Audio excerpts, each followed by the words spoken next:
Assalamualaikum warahmatullahi wabarakatuh. Yang saya hormati Bapak Dr. Agus Basuki MPD selaku Pembina Himfaz UNY. Yang saya hormati Al-Ustadz Cahyadi Takaryawan yang insyaallah akan mengisi kajian taklim akbar kita pada sore hari ini. Kemudian yang saya hormati Ketua Himfaz UNY, yang saya hormati pengurus takmir Masjid Al-Mujahidin UNY, kemudian yang saya hormati seluruh panitia dan peserta kajian taklim akbar.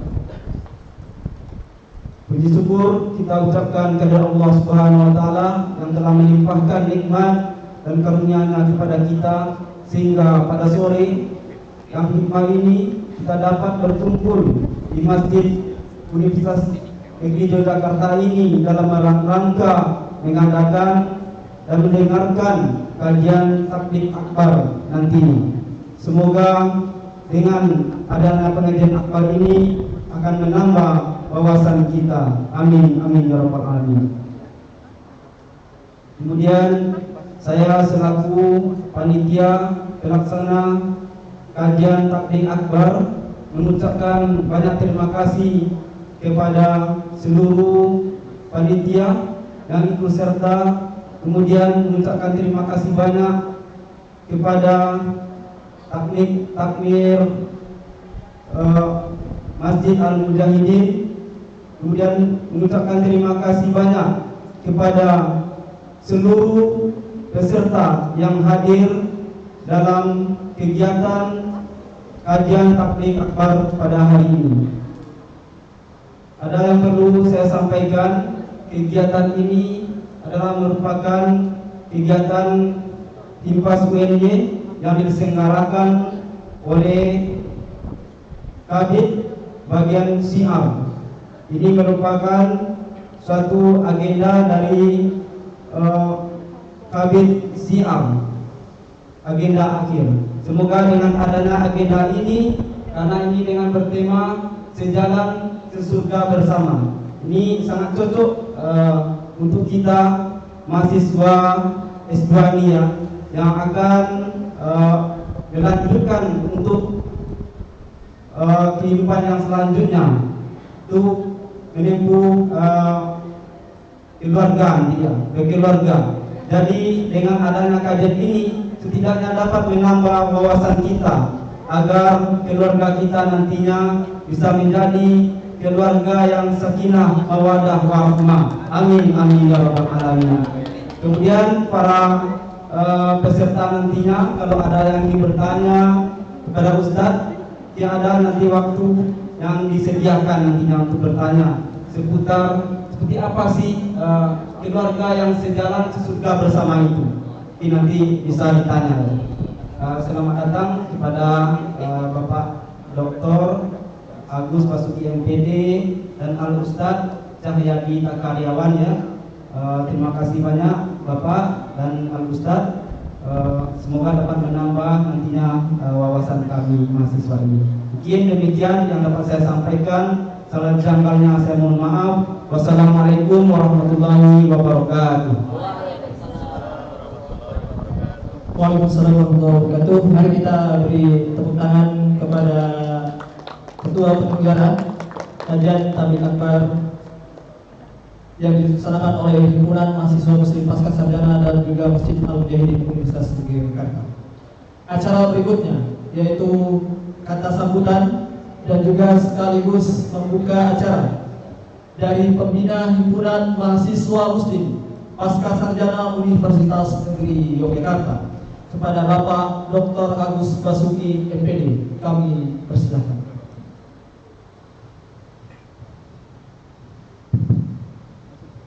Bismillahirrahmanirrahim. Assalamualaikum warahmatullahi wabarakatuh. Waalaikumsalam warahmatullahi wabarakatuh.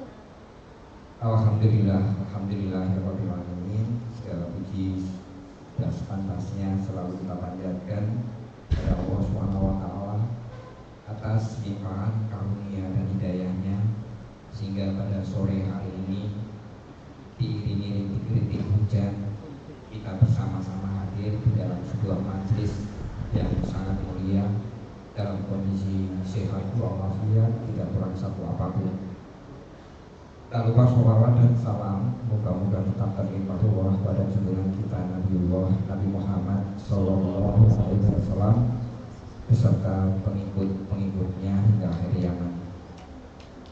Yang pertama, kami haturkan terima kasih yang sebesar-besarnya kepada Pak Ustadz Cahyadi Takaryawan. Ini mengingatkan teman saya Takaryanto. Barangkali nanti beliau juga akan mengingatkan. Oh begitu, betul.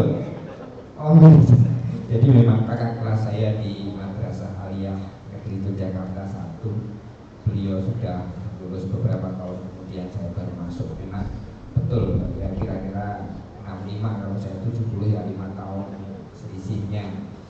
Jadi tadi saya ingat Takaryanto, di sini ada Ustadz Takaryawan, dan luar biasa beliau seorang konselor keluarga.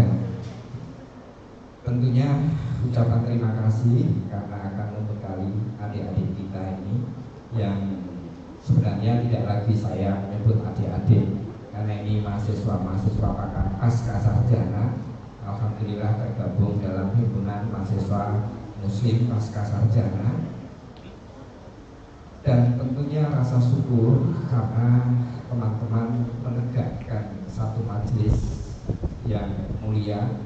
Semoga teman-teman yang menegakkan majelis yang mulia ini selalu dimuliakan oleh Allah Subhanahu wa taala. Amin ya rabbal alamin. Di akhir kuliah Pak Ustadz, karena barangkali beberapa mata kuliah tadi saya menutup kuliah tanggal 27 Desember sudah akan ujian akhir semester. Jadi teman-teman masih menyempatkan satu aktivitas kegiatan dan di akhir kepengurusan mungkin, karena mohon izin nanti saya langsung ke auditorium. Hari ini ada pemiluan oleh adik-adik S1 dan nanti akan segera penghitungan suara, karena pengalaman tahun sebelumnya itu penghitungan suara sampai jam 1 malam, 1 dini hari di auditorium. Insya Allah jam zuhur tadi saya cek sudah sekitar 10.000 partisipasi mahasiswa yang mencoblos pilihannya. Nah tentunya satu tema juga mohon izin saya sedikit lebih panjang ini, karena barangkali lama tidak ketemu dalam sebuah forum yang langsung luring seperti ini, sebenarnya sangat rindu ya. Temanya menuju surga bersama, mungkin garis besarnya seperti itu. Saya akan katakan bahwa menikah itu sebagai bagian dari pembuka pintu rezeki, karena saya mengawali hidup bersama dengan istri saya. Dulu itu saya belum menjadi seorang dosen dan saya ingat betul berapa honor saya yang saya terima. Kalau dihitung secara matematis itu tidak akan ketemu, karena rezeki itu tidak bisa dihitung 2 tambah 2 menjadi 4. Tetapi ternyata dengan membuka pernikahan sah secara agama, ternyata membuka pintu rezeki itu menjadi kata kunci. Dan saya menikah siri tahun 2003. Jadi alhamdulillah saya tidak pacaran Pak Ustadz. Saya tidak pacaran dan membangun pacaran setelah menikah. Ya karena mungkin saya juga termasuk dipertemukan dalam waktu yang singkat. Istri saya itu dari salah satu murid yang dulu di pondok di Jombang, tambak beras. Ya walaupun keluarganya dari Banyumas, kenal seminggu, kemudian saya diminta datang. Ketika datang itu 1 hari sebelum itu saya ditelepon, kalau datang jangan sendiri. Akhirnya saya datang ya dengan tetangga, dengan Pak RT. Ternyata saya dinikahkan Pak Ustadz. Seminggu kenal saya dinikahkan. Jadi ternyata menikah itu juga bukan seberapa lama kita Kenalnya di sekolah Pak Ustadz. Di sekolah saya waktu itu masih guru di salah satu SMA dan masih honor. Ya ternyata mertua saya ini mungkin ya sudah nikah, kamu sudah dapat honor, ya seberapapun honornya, insya Allah kalau menikah itu nanti pembuka pintu rezeki. Waktu itu ya antara siap dan tidak siap ya. Kalau saya hitung secara matematis memang tidak akan ketemu ya. Kalau dihitung secara matematis, tetapi bismillah saya nikah secara siri tahun 2003. Saya katakan kalau yang namanya nikah itu kan bukan seberapa lama kita membangun hubungan, tetapi seberapa cocok ketika kita itu dihadapkan dengan lawan jenis. Kalau sudah merasa cocok ya sudah menikah. Saya kira itu nanti akan banyak dijelaskan oleh Pak Ustadz yang alhamdulillah beliau konselor keluarga. Kalau saya ini konselor pendidikan karena saya di Fakultas Ilmu Pendidikan dan saya dari Prodi Bimbingan dan Konseling. Walaupun saya konsentrasinya pada konseling lintas budaya sampai ke rektor kepala, fokus saya pada bidang konseling lintas budaya Pak Ustadz. Jadi ada konselor keluarga juga, tetapi barangkali beda ya antara praktisi dengan kita yang di akademisi. Praktisi akan lebih banyak mendapatkan pengalaman, sehingga hari ini alhamdulillah Pak Ustadz nanti akan banyak memberikan, menularkan ilmunya dan tentunya menjadi amal jariah bagi beliau.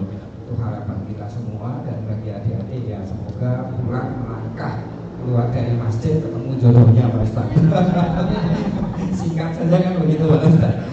Keluar dari masjid 10 langkah dapat jodoh. Wah, itu luar biasa. Dan tentunya yang putra ini yang banyak pilihan, karena putranya separuh ini, yang putrinya lebih banyak pilihan. Itu Pak Ustadz, terima kasih sekali lagi saya ucapkan, dan tentunya saya betul-betul memberikan apresiasi kepada adik-adik UNPAS selalu menegakkan amar ma'ruf nahi munkar melalui berbagai macam kegiatan. Saya kira teman-teman barangkali kita mengutip salah satu ayat surat Al-Imran, a'udzubillahi minasyaitonir rajim, wa lakum minkum ummatun yaqumuna ila khairi wa ya'muruna bil ma'ruf wa yanhauna 'anil munkar wa ulaika humul muflihun. Saya kira itu terus beramar ma'ruf melalui berbagai macam kegiatan. Beberapa hari yang lalu membuka kesempatan di HIMAS, tetapi secara daring kalau tidak salah. Rasanya tetap beda Pak Ustadz. Tetap kita senang kalau bisa luring seperti ini. Katanya setelah ada pernikahannya putra presiden ini, COVID sudah berakhir ya. Artinya besok-besok dibuka lebih luas lagi nih, pesertanya diperbanyak lagi ya. Saya kira apakah itu hanya berita hoax atau apa, tetapi di media itu kan begitu cepat ya, begitu mudah untuk menyebar. Saya kira itu mohon izin pada teman-teman panitia dan mohon maaf kalau saya melantur kemana-mana, tetapi ini sebagai suatu pembuka diskusi dengan Pak Ustadz. Semoga nanti dilanjut dengan banyak hal yang akan disampaikan oleh beliau. Banyak salahnya dari pribadi saya. Assalamualaikum warahmatullahi wabarakatuh. Waalaikumsalam warahmatullahi wabarakatuh. Hari ini Selasa tanggal 13 Desember, satu agenda kegiatan dan HIMPAS sesurga, sejalan sesurga bersama. Kita awali dengan bacaan basmalah bersama. Bismillahirrahmanirrahim. Saya nyatakan kegiatan ini dibuka. Terima kasih. Ya, mari kita beri tepuk tangan kepada Bapak Dr. Agus Rasuki MPD selaku pembina dari Himpunan Mahasiswa Muslim Pasca Sarjana Universitas Negeri Yogyakarta. Baik teman-teman sekalian, acara berikutnya ya, ini belum sampai ke materi ya. Insya Allah sebelum kita beranjak ke materi ya, karena saya lihat wajah-wajah yang tidak sabar gitu untuk bertanya, untuk berdiskusi kepada Ustaz Jadi gitu ya. Apalagi pembahasannya terkait dengan sejarah sesurga bersama gitu. Insya Allah. Kata Bapak Basuki tadi, semoga setelah ini 10 langkah setelah keluar masjid ada yang dapat jodoh gitu kan. Amin gitu ya. Semoga setelah ini langsung ada yang nikah besok misalkan. Amin gitu ya. Karena pernikahan itu kalau kata Dr. Basuki adalah kunci untuk meminta rezeki gitu ya. Insya Allah gitu.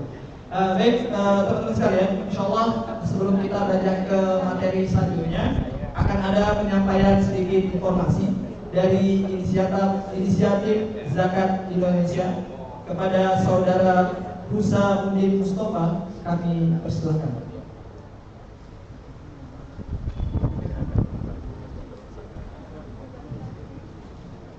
Terima kasih Bapak.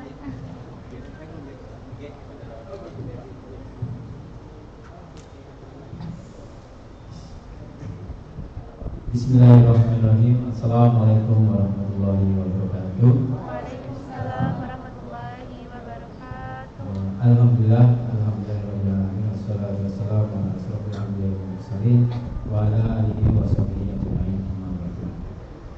Baik, sebelumnya jazakumullah khair kepada teman-teman di kelas UNY yang telah memperkenalkan kami untuk memperkenalkan diri ya, untuk silaturahmi kepada para teman-teman semua, terutama jamaah majelis taklim yang insya Allah dalam keadaan sehat walafiat. Kemudian yang terhormat Ustaz Cahyadi, izin untuk mempresentasikan terkait izin. Jadi Ustaz Cahyadi ini juga menjadi salah satu talentnya izin, juga sering mengisi kajian-kajiannya di izin pusat. Baik, next Mas mungkin operator. Oh ya. Ya, mungkin ada yang sudah tahu belum terkait izin itu apa? Mudah ya? Ya, izin itu mudah. Jadi kita mempunyai tagline memudahkan dimudahkan seperti itu. Karena kalau kita memudahkan orang lain, insya Allah kita juga akan dimudahkan. Nah itu salah satu tagline dari izin. Jadi izin ini telah hadir 8 tahun yang lalu. 8 tahun yang lalu itu kalau di Jogja 7 tahun yang lalu. Nah, bisa Pak? Next. Oh iya. Nggak bisa. Oke. Jadi gini, jadi kita dari IZI ini ingin sedikit memperkenalkan terkait programnya IZI ya. Barangkali nanti dari ya ini, ya ini adalah programnya IZI ya. Atau mungkin Mas Bak, saya menyebutnya Mas Bak aja karena saya juga masih muda ya. Nah, Mas Bak, jadi di IZI itu ada 5 core program. Jadi ada IZI to Success, itu lebih ke bidang ekonomi. Kemudian IZI to Fit, itu lebih di bidang kesehatan. Kemudian IZI to Smart, itu lebih ke pendidikan. Dan juga IZI to Iman lebih ke dakwah. Serta IZI to Help, itu lebih ke bidang sosial. Next Mas. Oh enggak ya.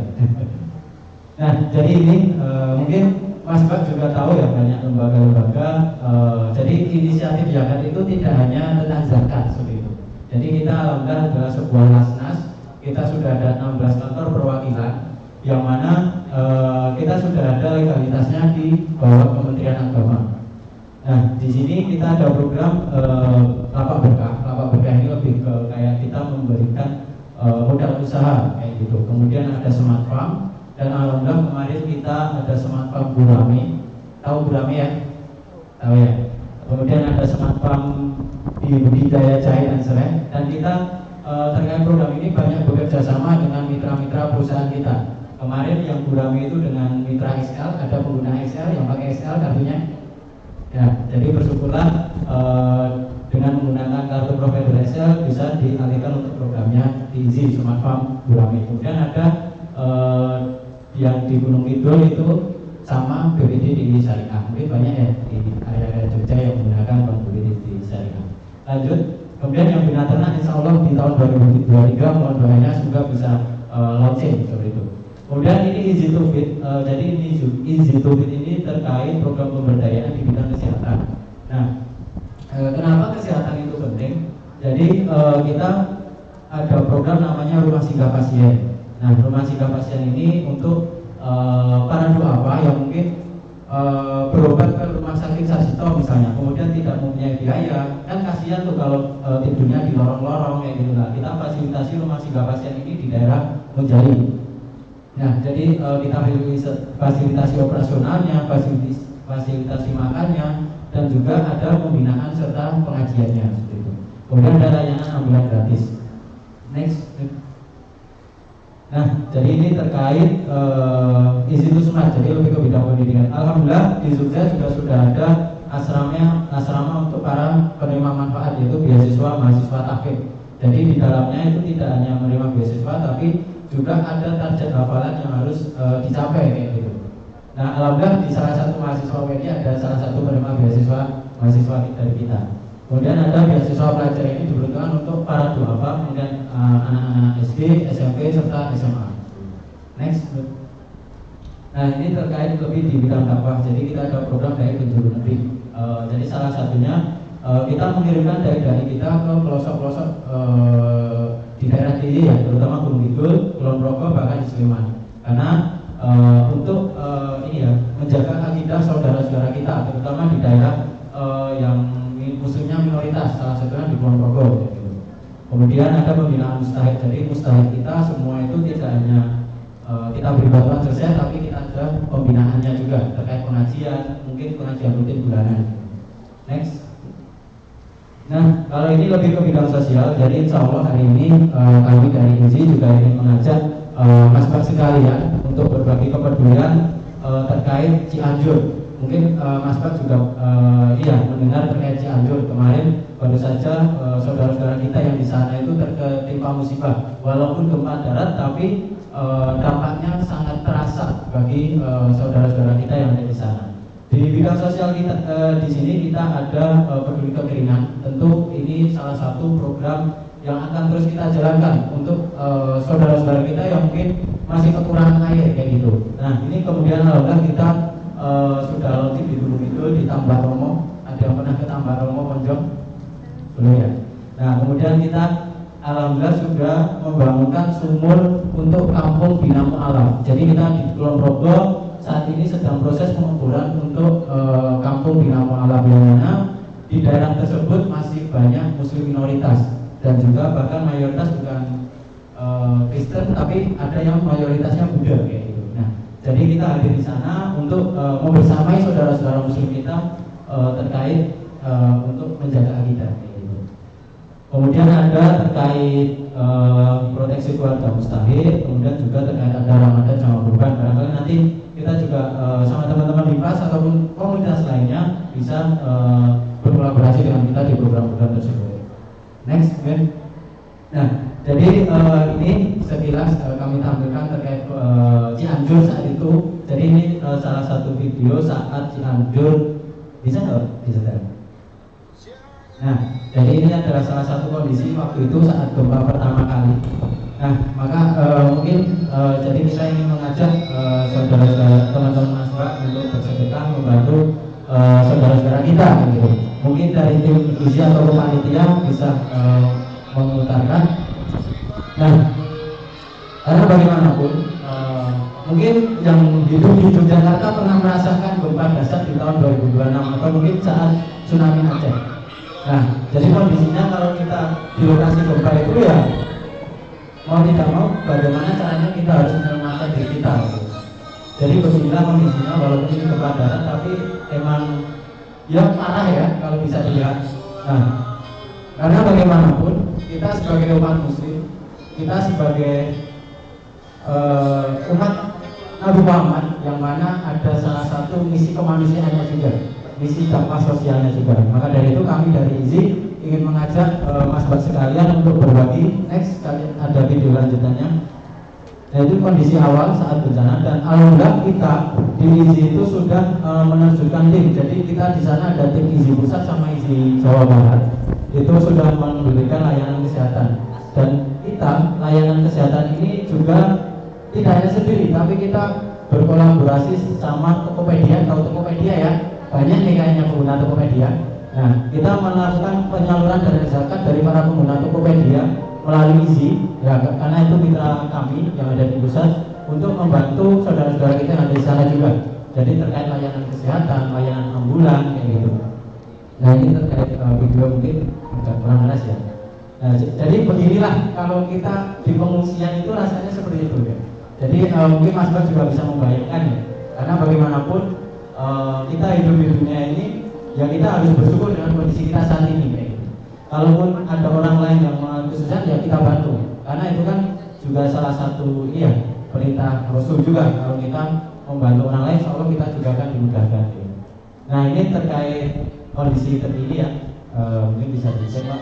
Nah jadi ini proses tim kita yang melakukan perjalanan ya. Jadi ini sudah 2 minggu lalu kurang lebih.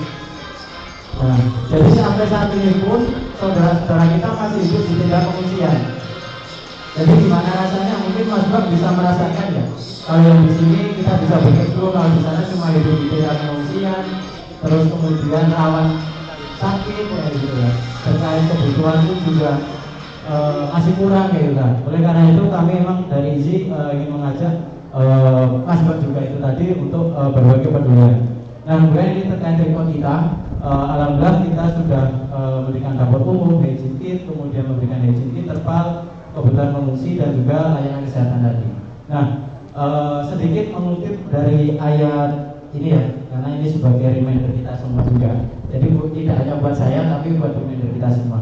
Jadi mungkin ada yang pernah tahu, ada yang pernah baca terkait Quran surat Al-Munafikun ayat 10. Nah, jadi artinya yang mana? Dan infakkanlah sebagian harta dari apa yang telah kami berikan kepadamu sebelum kematian datang kepada salah seorang di antara kamu, lalu dia berkata menyesali, ya Tuhanku, sekiranya engkau berkenan menunda kematianku sedikit waktu lagi, maka aku akan bersedekah dan aku akan termasuk orang-orang yang soleh. Dan ini adalah salah satu ayat ya, yang wajib kita amalkan juga ya, terkait ini ya, kepedulian ya. Oleh karena itu dari kami ya, sebelumnya jazakumullah khair pada Mas Bak yang telah ikut berpartisipasi untuk membantu saudara-saudara kita. Dan insya Allah seperti itu tadi yang di dalam Quran surat Al-Munafikun, bahkan orang yang mau meninggal aja atau orang yang sudah meninggal itu bahkan berdoa kepada Allah agar bisa hidup lagi hanya karena apa? Hanya ingin bersedekah kayak gitu ya. Nah, walaupun dan alhamdulillah kita barangkali nanti dari Mas Bak mungkin keluarganya ada yang ingin berkonsultasi terkait zakat, apalagi ini adalah momen akhir tahun, zakat akhir tahun. Nah itu nanti juga bisa berkonsultasi kepada kami terkait zakat akhir tahun, karena zakat ini memang salah satu rukun Islam juga yang wajib kita tunaikan juga, terutama apalagi saat ini zakat itu kan bermacam-macam ya, tidak hanya emas, perak, atau mungkin tahunnya hanya zakat fitrah, tapi ternyata masih banyak. Ada zakat saham, yang punya saham mungkin, kemudian zakat tabungan, zakat deposito, zakat pertanian, peternakan, dan zakat usaha, seperti itu. Nah, mungkin itu dari kami, kurang lebihnya mohon maaf. Wassalamualaikum warahmatullahi wabarakatuh. Waalaikumsalam warahmatullahi wabarakatuh. Mari kita beri tepuk tangan kepada Mas Musa Masjid Mustafa, perwakilan dari Inisiatif Zakat Indonesia, yang seperti apa yang tadi telah beliau sampaikan bahwasanya ya infak itu adalah hal kecil-kecilnya ketika kita bersyukur kepada Allah gitu ya. Dalam Quran surah Ibrahim juga ayat 7 sudah dijelaskan gitu. Wa istazana rabbukum la in syakartum la azidannakum. Ketika Allah memaklumkan sesungguhnya jika kita manusia tahu ketika kita bersyukur atas nikmat yang kemudian Allah berikan, maka Allah akan tambah nikmat kita gitu. Salah satu nikmatnya adalah ketika kita memberikan infak, sedekah kepada orang-orang yang membutuhkan, kepada saudara-saudara kita yang sedang mengalami kesusahan, bencana, salah satunya tadi di Cianjur tadi. Nah, dan pun ketika kita tidak bersyukur, kata Allah dalam Quran surah Ibrahim ayat 7 itu adalah maka sungguh azab Allah itu lebih pedih. Maka salah satu nikmat yang kemudian bisa kita syukuri sampai saat ini adalah kita masih diberikan nikmat untuk bangun dari tidur kita. Gitu ya. Kalau misalkan Allah tidak melakukan tidur kita, ya kita tidak bisa bertemu sampai saat ini. Nah, baik teman-teman, alhamdulillah. Jadi pada acara hari ini kajian akbar yang diselenggarakan oleh himpunan mahasiswa Muslim Pascasarjana dan juga Masjid Al-Mujahidin UNY, salah satu sponsornya adalah Inisiatif Zakat Indonesia. Bagi teman-teman yang mau berinfak, bersedekah dan juga berzakat, langsung bisa menghubungi Mas saya, ya nanti atau bahkan ke depannya seperti itu. Baik teman-teman, insyaallah kita akan beranjak ke acara ini ya. Acara yang akan membahas terkait dengan bagaimana sejalan sesurga bersama, insyaallah gitu kan. Ada yang pengen menikah? Ada. Oh, ada. Yuk, Ikhwan, banyak ya Ikhwan ya. Insyaallah luar biasa gitu. Ya, saya mengutip salah satu kata yang disampaikan oleh Ustaz Cahyadi di buku Wonderful Marriage gitu ya, pernikahan luar biasa. Beliau mengatakan jika proses pernikahan itu dijalankan dengan baik dan benar, insya Allah akan membuahkan hasil keluarga yang sakinah, mawaddah dan warahmah, membentuk keluarga yang sejahtera, membentuk keluarga yang punya satu visi dan misi dan yang lainnya. Oleh karena itu, sebelum kita masuk dan menyampaikan materi dari Ustaz Cahyadi, alangkah baiknya saya memperkenalkan beliau dan menyampaikan terkait dengan CV beliau terlebih dahulu. Pemateri kita hari ini yaitu Ustaz Cahyadi Takaryawan SSI APD, pendidikan Fakultas Farmasi Universitas Gadjah Mada, pendidikan profesi apoteker Universitas Gadjah Mada, program pendidikan reguler angkatan 45 dan yang lainnya. Aktivitas beliau sekarang adalah beliau menulis buku, senior editor di PT Era Adcitra Intermedia dan masih banyak lagi. Dan ada pun penghargaan yang kemudian beliau dapatkan. Yang pertama adalah penulis buku berbahasa Indonesia terbaik dari Pusat Bahasa Diknas tahun 2006 dan juga anugerah Best Pupil Choice dari Kompasiana tahun 2014, dan yang terakhir Pin Emas pegiat ketahanan keluarga dari Gubernur DIY Sultan Hamengkubuwono yang ke-10 tahun 2019. Adapun organisasi yang beliau, yang pertama adalah Wonderful Family Institute, yang kedua Ikatan Alumni Lemhanas Republik Indonesia. Dan teman-teman juga bisa mengakses blog beliau, ada www.kompasiana.com, ada www.ruangkeluarga.id dan yang lainnya, serta buku beliau ya, bagi yang ingin beli gitu ya, bagi yang ingin belajar berkaitan dengan bagaimana membentuk keluarga yang sakinah mawaddah, bisa banget untuk bisa beli buku beliau. Yang pertama adalah Pernah Pernik Rumah Tangga Islami, yang kedua Agar Cinta Menghiasi Rumah Tangga Kita, yang ketiga Wonderful Marriage, yang keempat Wonderful Journey dan yang lainnya. Oleh karena itu, mari kita sambut kepada Ustaz Cahyadi Takaryawan, kami persilakan. Bismillahirrahmanirrahim. Assalamualaikum warahmatullahi wabarakatuh. Alhamdulillahirabbil alamin wa bihi nasta'inu ala umuri dunya waddin. Asyhadu an la ilaha illallah wahdahu la syarikalah wa asyhadu anna Muhammadan abduhu wa rasuluh la nabiyya ba'dah. Allahumma shalli wa sallim wa barik ala nabiyyina Muhammad wa ala alihi washabihi ajmain. Qala Allah ta'ala fi kitabil karim, udkhulul jannah antum wa azwajukum tuhbarun. Ikhwan dan akhwat, saudara-saudaraku sekalian yang dimuliakan Allah SWT, tadi sebetulnya saya berjanji untuk sholat asar berjamaah di sini, tetapi siang tadi semenjak ba'da zuhur ada konseling ya, karena saya memang menjalankan konseling keluarga, jadi tadi sempat konseling sehingga kalau sudah mulai nangis-nangis itu sulit untuk menghentikan. Jadi makanya sampai asar, baru setelah azan asar lah baru sempat menghentikan. Sudah asar, stop. Gitu. Baru kemudian kesini ya. Makanya nggak jadi sholat asar bersama di sini tadi. Salah satu pernyataan menarik dari tadi yang sesi pertama ini tadi baru sesi istri, nanti pekan depan baru sesi suami. Tadi saya temui dengan Bu Ida, istri saya. Salah satu yang menarik dari sesi istri tadi adalah dia mengatakan begini, dari 18 tahun pernikahannya, dia bilang 15 tahun saya berdoa kepada Allah agar memiliki keluarga yang sakinah, mawaddah, warahmah, dan ternyata menurut dia tidak tercapai. Maka saya lelah berdoa dengan doa itu. Maka doanya sekarang dia ganti. Dia mengatakan, saya minta hidup bahagia, entah dengan suami ini atau tidak dengan dia, karena sudah capek gitu. Nah ini tadi baru sesi mendengarkan, saya belum merespon apa-apa ya. Responnya masih akan pekan depan itu. Jadi sekarang tadi baru sesi mendengarkan 2 jam mendengarkan beliau. Tapi menarik jadi oleh-oleh bagi kalian semuanya, bahwa ternyata dalam hidup berumah tangga itu ada orang yang sampai dan ada orang yang tidak sampai. tadi cerita menarik dari Pak Agus ya, Pak Agus Basuki tadi itu inspiratif bagi kita semuanya. Saya paling tidak mencatat 2 hal menarik yang bisa kita jadikan obrolan kesempatan kali ini. Pertama, proses pernikahan beliau. Kenal seminggu, langsung dinikahin. Keren ya.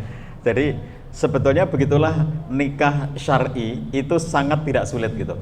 Sangat mudah. Ya seperti tadi itu contohnya. Kalau di zaman dulu kan gini, di zaman Nabi sallallahu alaihi wasallam, antum dengar hadis Nabi sallallahu alaihi wasallam atau sering membaca hadis Nabi sallallahu alaihi wasallam ketika seorang perempuan datang kepada Nabi sallallahu alaihi wasallam dan beliau mengatakan, "Ya Rasulullah, aku menyerahkan diri kepadamu." Maksudnya nikahilah aku lah, gampangnya gitu. Aku menyerahkan diri kepadamu. Lalu Rasulullah itu ngelihat perempuan itu dari atas sampai bawah, lalu beliau diam saja. Nah, diam sajanya Nabi itu jadi suasana tidak enak. Maksudnya gimana ya? Seseorang menawarkan diri dan Nabi diam saja gitu. Nah, itu ada sahabat laki-laki yang sedang ada di situ, yang kemudian dia ngelihat suasana kaku itu ya. Jadi kira-kira dia merespon begini. Ini kira-kira ya, kalau saya bayangin suasana sahabat yang lihat itu, kira-kira dia akan mengatakan, ini kayaknya Nabi itu nggak berkenan. Cuma Nabi itu nggak bisa menolak permintaan sahabatnya. Jadi satu sisi beliau nggak berkenan kalau harus menikahi perempuan itu, tapi beliau nggak bisa untuk mengatakan bahwa aku nggak mau sama kamu gitu. Dan itu pasti akan membuat perempuan itu malu. Maka Nabi tidak bisa berkata-kata, Nabi diam saja. Lalu sahabat ini begitu ngerti suasana yang tidak nyaman itu, beliau hadir aja ke depan Nabi dan mengatakan, "Ya Rasulullah, jika Anda tidak mau menikahi perempuan itu, maka aku mau menikahinya." Coba, semudah itu nikah itu, ya. Dan kemudian kata Nabi, lalu kamu punya, kalau memang kamu siap menikah dia, kamu menyiapkan apa untuk maharnya biar bisa dinikahin gitu. Aku nggak punya apa-apa ya Rasulullah. Kamu pulang sana. Kan kisah yang terkenal pulangnya dia ya untuk mencari sesuatu. Kamu pulang dulu sana. Kamu cari sesuatu yang bisa untuk menjadi mahar. Itu di masjid peristiwanya ya. Terus dia pulang. Berarti perempuan itu masih nunggu di masjid kan, sama Nabi. Terus kemudian sahabat ini pulang ke rumahnya. Terus sampai di depan Nabi dia bilang, nggak ada apa-apa ya Rasulullah, nggak ada apapun di rumah saya gitu. Masya Allah ya. Sampai di kos, Mas Arif ini nggak punya wadah ya, Arif ya, kalau di kos. Mas Arif. Kalau di kos, ada lah gitu sesuatu ya. Ini nggak ada, sama sekali nggak ada gitu. Terus sampai setelah dia datang lagi kepada Nabi, peristiwa balik lagi. Perempuannya masih di situ dan laki-laki ini mengatakan, "Ya Rasulullah, nggak ada." Lalu kata Nabi, "Masa nggak ada apa-apa? Coba kamu pulang lagi, walaupun cincin besi, coba khataman min hadid, walaupun cincin besi doang, oke lah. Yang penting ada sesuatu yang kamu berikan sebagai mahar." Dia balik lagi, peristiwa kedua balik lagi. Berarti si perempuan itu masih nunggu di masjid sama Nabi sallallahu alaihi wasallam. Lalu dia balik lagi, keliling lagi rumahnya nyari-nyari kalau ada sesuatu yang bisa dibawa, nggak ada. Lalu kemudian dia mengatakan setelah datang lagi, nggak ada, bener-bener nggak ada, cincin besi juga nggak ada. Sekrup ya cincin besi itu. Sekrup. Jadi setelah dia datang kepada Nabi dan dia mengatakan, tapi aku punya izar itu sarung ya. Dan izar ini bisa aku bagi 2, separuhnya bisa aku berikan kepada dia, separuhnya untuk aku. Kata Nabi, lah kalau kamu bagi 2, ya malah nggak bisa dipakai dua-duanya. Yang separuh untuk istri kamu nggak bisa nutupi auratnya, yang separuh untuk kamu juga nggak bisa nutupi aurat kamu gitu. Jadi setelah dijawab begitu bingung dia duduk aja di masjid itu dan diam saja. Satu sisi dia pengen menikahi perempuan itu dan belum kenal loh ya, nggak temanan di IG, nggak ada teman di Facebook atau di TikTok, nggak ada loh. Jadi ini ketemu di situ aja gitu dan aku mau menikahinya. Tapi karena memang dia sudah mau menikahinya, jadi dia duduk di situ mikir kira-kira apa gitu. Lalu karena dia bingung, dia beranjak mau pergi dari masjid itu. Nah Nabi ngelihat laki-laki ini mau meninggalkan masjid. Dia bilang, sini kamu. Apakah kamu punya hafalan beberapa ayat Quran untuk kamu jadikan sebagai mahar? Punya ya Rasulullah gitu. Ada kalau hafalan Quran gitu. Lalu kemudian dengan itu ajalah kamu jadikan sebagai hafalan, sebagai mahar. Si perempuannya ditanya apakah mau menikah sama dia, apakah dia mau dengan mahar hafalan Quran, ya mau aja karena dinikahkan oleh Nabi ya. Lalu menikahlah mereka. Coba perhatikan, satu sisi pelajarannya adalah betapa mudah menikah itu. Jadi kenapa menikah di zaman sekarang itu susah? Karena kita yang membuatnya susah kan. Apa yang membuat susah itu? Aku nggak ada cinta sama dia, nggak ada rasa sama sekali sama dia. Emang ada rukun syaratnya kah bahwa harus ada cinta gitu? Coba letaknya di mana? Kalau kita mengatakan aku nggak cinta sama dia, itu letaknya di mana? Itu nggak ada rukunnya, nggak ada syaratnya. Dalam fikih pernikahannya itu ya, bukan rukun nikah, bukan syarat nikah bahwa ada rasa cinta itu. Kita yang mendewakannya, kita yang mendewa-dewakan kata cinta itu, sehingga akhirnya begitu kita merasa nggak ada cintanya, lalu kemudian kita nggak mau nikah sama dia gitu. Kemudian mendewakan yang lainnya adalah soal ekonomi kan, bahwa kalian ini sudah punya motor, bukan saja sekrup loh, sudah punya motor. Punya apa lagi? Laptop, handphone, laptop, coba. Kan bisa dijadikan mahar itu. Masya Allah, Mas. Dan Arif. sampai pun kemudian ketika misalnya nggak punya itu semuanya, masih ada alternatif yang terakhir itu, hafalan ayat Quran ya. Dan dari sini kita mengetahui bahwa yang namanya mahar itu berbentuk materi ya. Mahar itu harus berbentuk materi.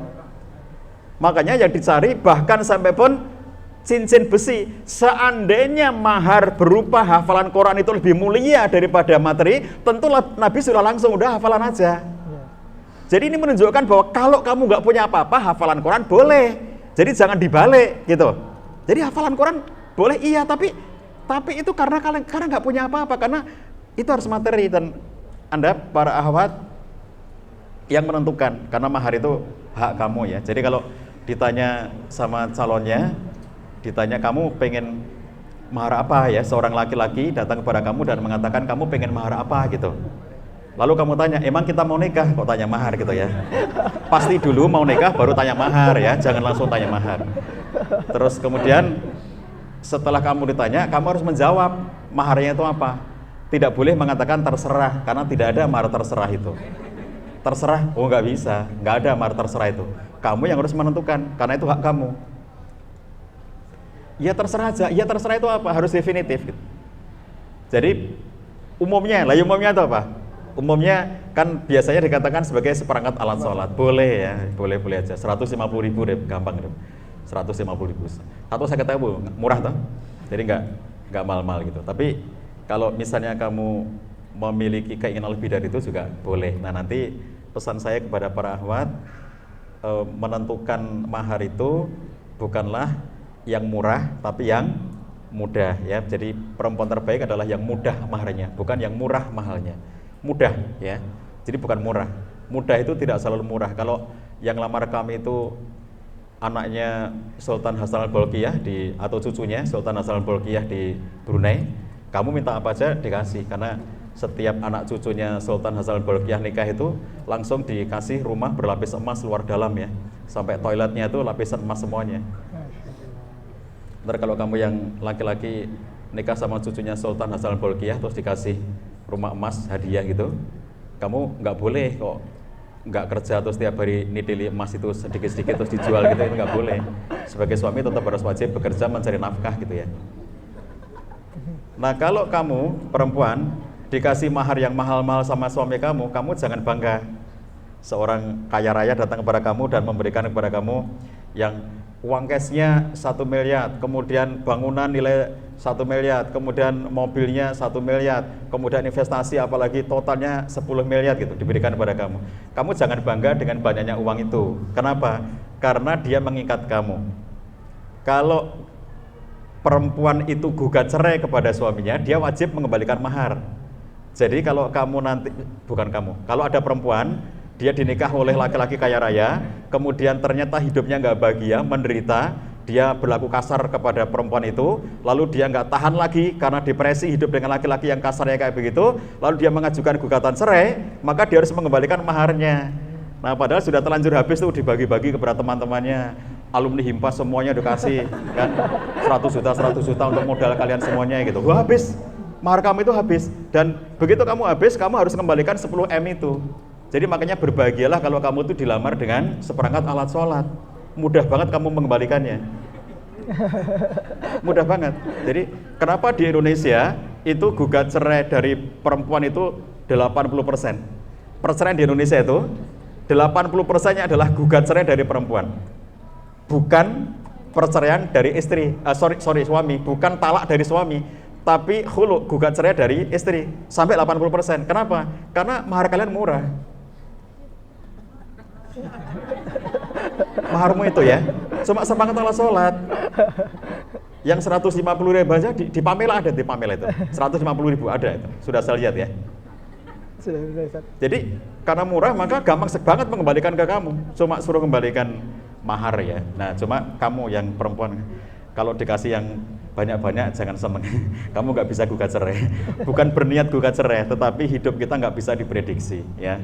Orang yang kelihatannya baik ya itu nikah, kata-kata si klien saya tadi itu dia bilang gini, suami saya itu soleh Pak, sholat malam tiap malam, sholat selalu ke masjid 5 waktu, zikirnya luar biasa, tilawah Quran banyak banget tiap harinya.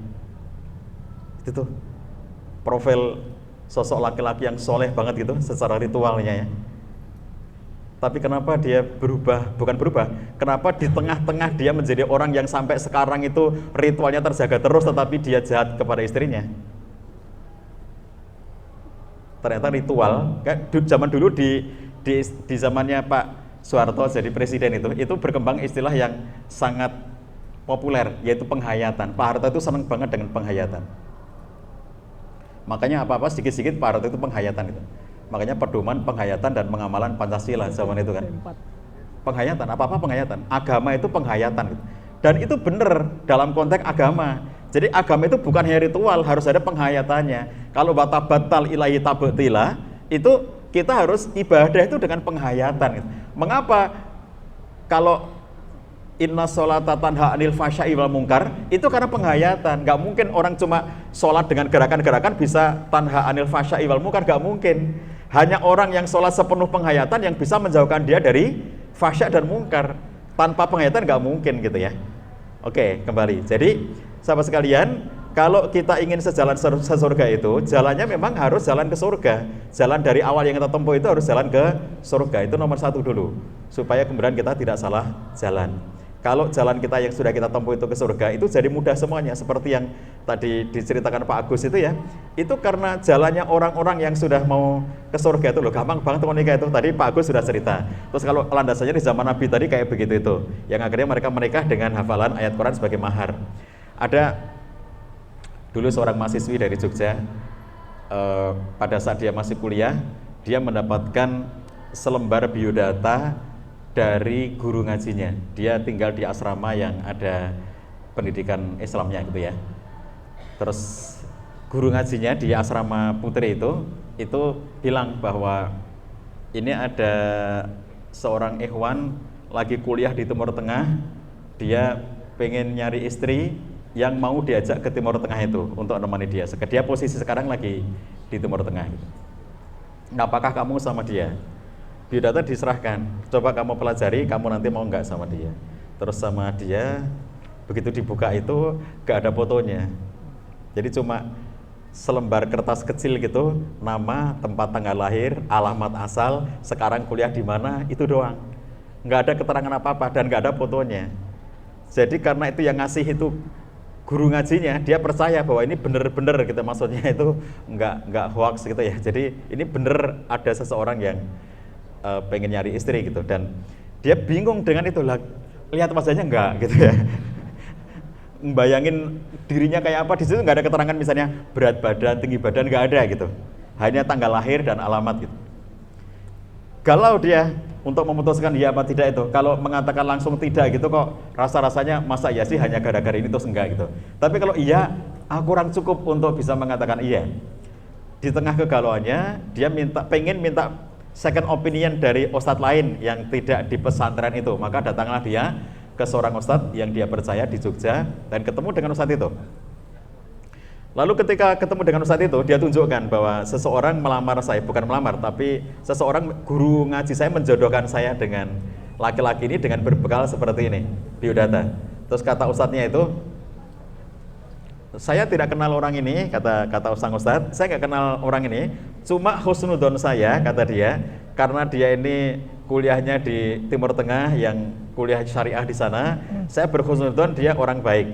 Dan ciri kebaikan lainnya adalah bahwa dia tidak menentukan kriteria pengen ahwat yang kayak apa, dia hanya ingin supaya ahwat solihah ini mau diajak dia untuk kuliah di sana, maksudnya nemani dia kuliah di sana. Dan dia juga tidak pakai foto Dan dia juga tidak minta ketika nanti akhwatnya siapa itu pakai foto, dia tidak mensyaratkan bahwa nanti kalau ada akhwat biodatanya itu pakai foto, enggak juga gitu. Jadi kata Ustadz ini, saya berhusnudzon ini orang yang pengen menjaga kebersihan hatinya, yang dia tidak ingin terkotori oleh misalnya kalau nanti ketemu misalnya dikasih biodata dan ada fotonya lalu dia tertarik banget atau tidak tertarik banget, dia menghindari dari itu karena fotonya membuat dia sangat tertarik atau fotonya membuat dia nggak tertarik, lah dia menghindari itu. Pokoknya bismillah, yang mau sama saya dengan biodata seperti ini, insya Allah dia akhwat yang baik. Akhwat yang mau dengan biodata kayak gini nih, itu akhwat yang baik menurut dia. Jadi akhirnya setelah dapat second opinion dari Ustadz ini, si akhwat ini mau, bismillah akhirnya dia mau. Lalu karena dia di Timur Tengah, dia bilang sama si akhwat ini bahwa aku nggak bisa pulang ke Indonesia waktu akad nikah, jadi akad nikahnya virtual. Dia tetap di Timur Tengah itu, dan kemudian akhwatnya asalnya dari Jawa Tengah, kuliah di Jogja tapi asal Tengah. Jadi kemudian setelah komunikasi banyak pihak, akhirnya orang tuanya bisa menerima itu, bahwa pernikahannya virtual. Akhirnya nikah secara virtual, dinikahkan resmi oleh KUA tapi virtual gitu. Dan kemudian selesai akad nikah, lalu si akhwat ini sebelum akad nikah sudah mengatakan bahwa aku harus menyelesaikan dulu sampai semester ini. Jadi dia tinggal 1 semester, tinggal menyelesaikan skripsi terus sudah. Jadi semester ini terakhir sudah selesai. Setelah itu baru bisa nyusul dia ke sana. Akhirnya sampailah akhir kuliah S1 ya. Kemudian dia bukan anggota Himpas ya. Dia nggak perlu S2 untuk menikah, tapi dia selesai S1. Lalu kemudian setelah itu dia menyusul suaminya itu ke negara tempat suaminya kuliah itu ya. Jadi pertemuan pertama kali suami istri itu di bandara ketika suaminya menjemput. Suaminya menjemput dia di bandara dan pada waktu itu masih SMS, jadi nggak bisa ngirim gambar, nggak bisa ngirim foto dirinya. Jadi dia hanya ngirim SMS ke suaminya bahwa aku pakai jaket, akhwat mahasiswa ya, pakai jaket seragamnya di pondok pesantren itu, kemudian pakai tas ransel warna apa, kemudian aku bawa tas koper warna apa, udah gitu doang, kerudungku warna apa gitu. Lalu si suaminya itu jemput di pintu keluar itu kan, jadi dia lihat satu persatu yang kira-kira cocok dengan ciri-ciri ini gitu. Sampai akhirnya menemukan, oh ini dia, jaketnya warnanya itu, kerudungnya warna itu, bawa tas ransel warna itu, bawa tas dorong warna itu. Kamu namanya ini, dia sebut, iya aku suamimu. Itu ketemu pertama kali di bandara itu ya, Masya Allah, saya juga merinding dengar ceritanya nih. Jadi dia kemudian kuliah di sana sampai sang suami selesai, sampai S2 selesai, master, pulang sampai di Indonesia, belum lama pulang kampung, lalu dapat panggilan, bukan panggilan sih, diminta gitu ya, lebih tepatnya diminta oleh salah satu lembaga tahfidz di Kalimantan Timur, di Balikpapan. Lalu kemudian diminta untuk menjadi mudirnya, pengembang program tahfidz di sana, dan beliau berangkat. Nah itu yang sekarang kalau Anda ke wilayah Balikpapan, kalau ada yang dari Balikpapan, Anda akan mudah menemukan orang yang saya cerita ini, karena lembaganya dia itu menjadi lembaga terbesar sekarang di Balikpapan, yang masjidnya itu masjid paling rame se-Balikpapan, meskipun bukan masjid gede, tapi selalu ada jamaahnya. Sejak sebelum subuh orang sudah datang, sampai nanti malam selesai jam 11 itu baru selesai semua program tahfidz Qur'annya. Itu sejak dari tahsin tahfidz itu ya, berkelompok-kelompok gitu, dari pagi sebelum subuh sampai nanti malam jam 11. Itu rame banget ya. Jadi saya sering diundang ke tempat itu untuk diskusi dengan santri-santrinya maupun dengan masyarakat sekitar. Betapa mudah pernikahan itu kan. Kenapa menjadi susah? Karena kita menyulitkan sendiri. Makanya yang paling awal itu adalah meluruskan niat kita ya, bahwa niat kita lurus. Setelah itu niat nggak cukup, karena dalam konteks pernikahan kita itu harus mengawali. Boleh diklik mengawali Mbak ya, maaf.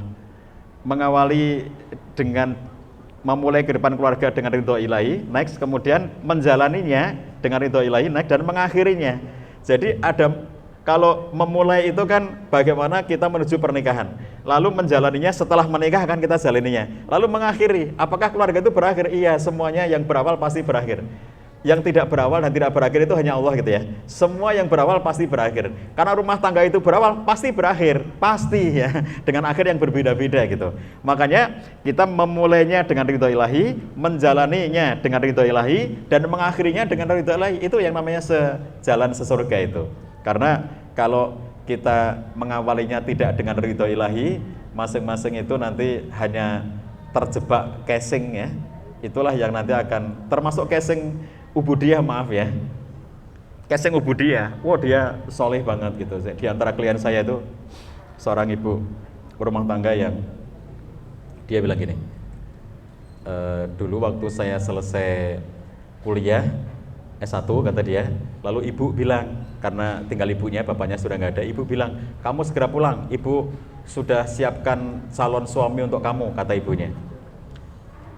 Lalu dia pulang dan ibunya bilang, kan ibunya itu punya kos-kosan mahasiswa. Lalu ibunya itu sudah ngetek di antara yang di kos di tempat dia itu laki-laki yang paling soleh. Nah, ibu ini menemukan, aku sudah ketemu laki-laki yang paling soleh yang kos di sini itu, dan ibu sudah melakukan pendekatan kepada si anak itu. Apa ciri solehnya dia? Paling rajin ke masjid dari semua yang di situ. Ini yang paling rajin ke masjid. Pokoknya 5 waktu ke masjid, belum azan sudah ke masjid. Kemudian dia paling kelihatan rajin dalam konteks ibadahnya, kayak tilawah Qur'annya banyak dan seterusnya gitu ya. Jadi ibu ngelihat anak inilah yang paling rajin ibadahnya. Diceritain lah kepada anak perempuannya.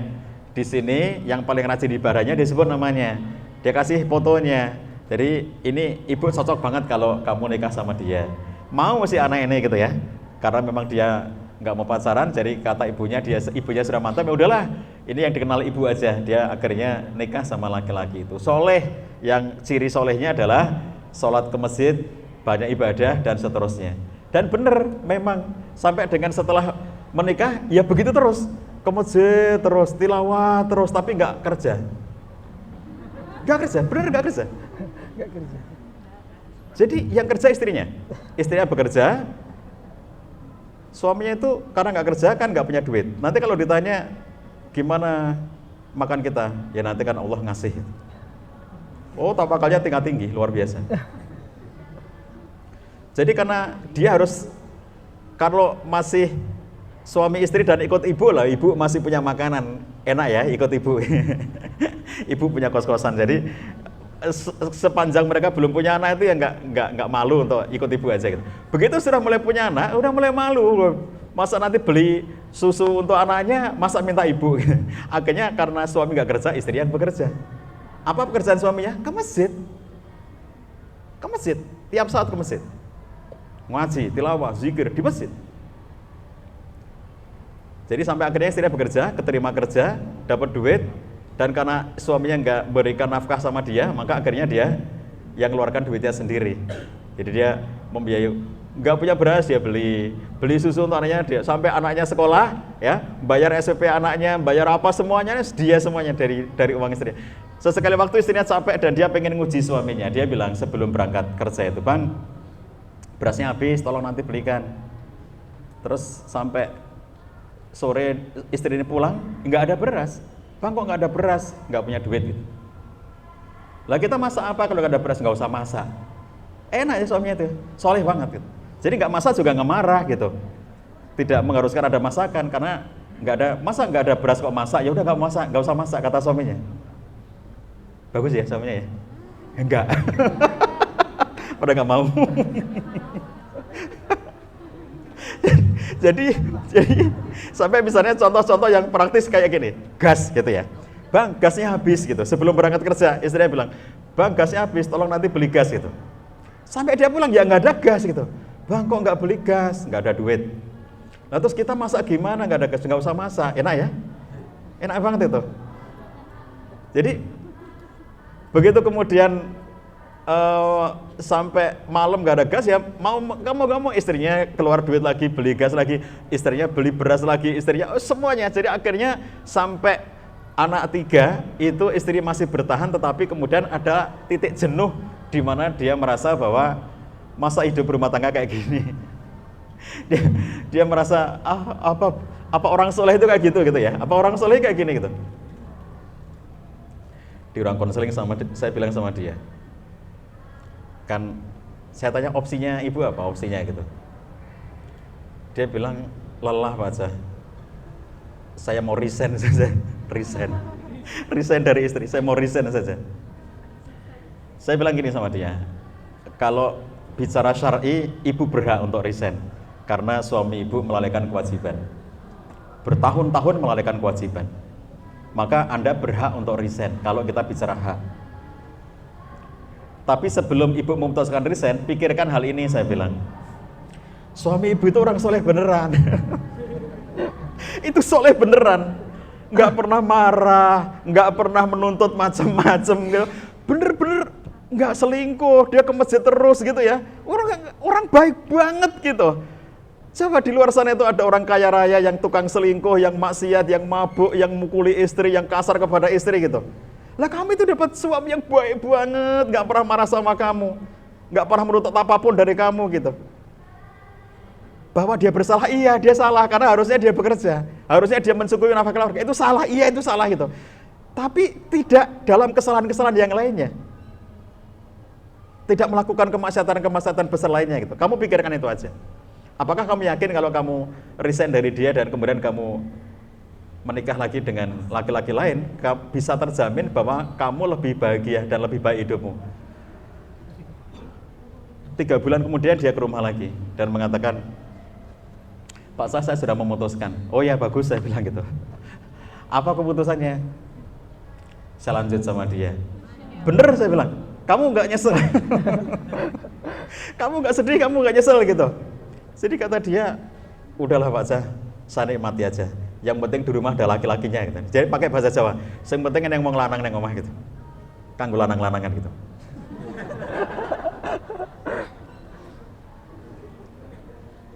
Ya itu keputusan. Saya bilang, kamu punya hak kalau pengen resign. Kamu punya hak. Secara syar'i kamu tidak disalahkan. Boleh. Tapi ternyata dia memilih bertahan. Itu.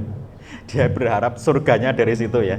Dan semua orang punya pilihan. Sama seperti misalnya ketika Syekh Abu Muhammad Al-Qayrawani, seorang ulama besar, yang alim, yang zahid, yang muridnya banyak, yang banyak sekali pengaruhnya ya di zamannya. Tapi problem dia adalah istrinya beradab sangat buruk, akhlaknya jelek, adabnya jelek, suka jelek-jelekan suami di depan murid-muridnya. Jadi di depan murid-murid dia jelek-jelekin suaminya gitu. Sampai sang murid itu merasa nggak enak banget deh, istrinya Syekh ini kayak begini gitu ya, mempermalukan suaminya di depan murid-muridnya. Mereka datang, para murid ini, ke rumahnya Syekh dan mengatakan, ya Syekh, kami semuanya murid Anda, kami menghormati Anda, kami mengambil ilmu dari Anda. Kan kalau Anda semuanya pernah belajar ta'lim itu ya, itu kan ada adab dalam belajar itu, diantaranya apa adabnya itu? Diantaranya adalah kita tidak mengetahui aib guru kita. Makanya diantara doanya adalah meminta kepada Allah agar ditutup aibnya guru kita dari kita. Sebab kalau kita itu belajar, lalu kemudian kita mengetahui aib guru kita, maka kita nggak akan masuk ilmunya. Semua orang itu punya aib, semua orang. Dosen kamu punya aib, ustadz kamu punya aib, ustadzah kamu punya aib, siapapun orang punya aib, saya punya aib, semua orang punya aib. Kalau kalian itu ngerti semua aib guru kalian, nggak ada yang masuk ilmunya ke kalian, nggak ada yang masuk. Makanya di antara adab ta'lim itu kan tidak mengetahui aib guru-gurunya, karena semua orang itu pasti punya aib. Tidak ada, kamu mau nyari guru di muka bumi ini yang tidak punya aib, nggak ada ya jawabannya. Aku nyari guru yang tidak punya aib, oh nggak ada gitu. Problemnya hanyalah apakah kita tahu aibnya apa tidak. Kalau Anda tahu aibnya, Anda nggak bisa belajar dari dia, karena pasti nggak masuk ilmunya kepada Anda. Ngomong tok, ngomong tok, teori tok, omdo gitu kan, kalau kita ngerti ilmunya itu. Jadi akhirnya kemudian lebih baik kita nggak tahu aibnya. Nah makanya murid-murid terganggu ketika istri itu ngomong jelek-jelek tentang Syekh itu ya. Lalu mereka mengatakan, kenapa Anda mempertahankan istri yang kayak begitu? Masih banyak tuh ahwat-ahwat UNY Himpas itu yang lebih cocok mendampingi Anda sebagai istri Anda gitu. Kenapa Anda tidak menceraikan saja gitu?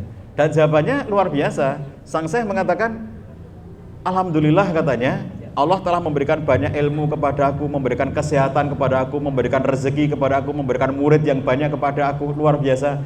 Aku bersyukur kepada Allah untuk itu semuanya. Adapun istriku yang adabnya buruk itu, aku lihat itu adalah hukuman Allah kepadaku karena kelemahan-kelemahanku dalam beragama. Pasti aku punya banyak kelemahan, dan untuk itu Allah menghukumku dengan istriku ini. Kalau aku ceraikan dia, aku khawatir Allah turunkan hukuman yang jauh lebih berat, yang aku nggak mampu menanggungnya. Jadi kalau istri cerewet, oh udahlah itu hukuman Allah, aku masih kuat menanggungnya gitu ya. Tapi kalau nanti aku ceraikan dia, lalu Allah timpakan hukuman yang lebih berat, aku nggak mampu lagi menanggungnya. Kamu pengen jadi hukuman bagi suamimu? Jangan ya, jangan jadi hukuman bagi suamimu. Jadilah kamu anugerah terindah bagi suamimu kelak, dan jadilah kamu anugerah terindah bagi istrimu kelak. Assalamualaikum warahmatullahi wabarakatuh. Waalaikumsalam. Cek.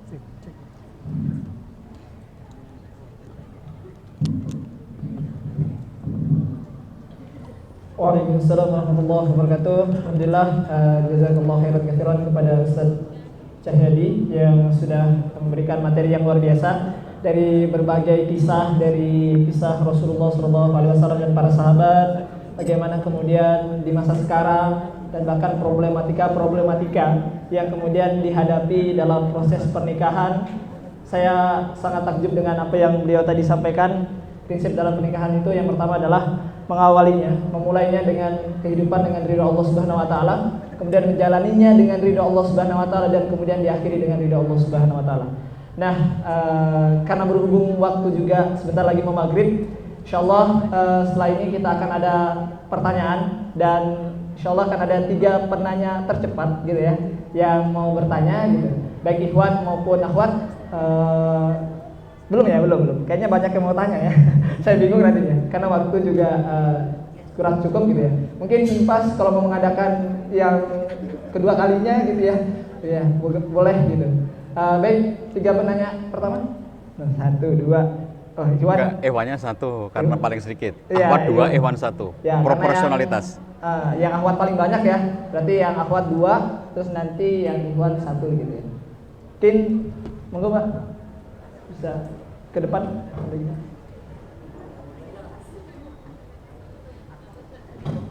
Rep, tolong fotoin. Fotoin aku ya. Mungkin biar memudahkan panitia yang ingin bertanya bisa langsung ke depan saja, menyebutkan nama, kemudian asal dan pertanyaan. Ini kita mulai dengan yang akhwat terlebih dahulu.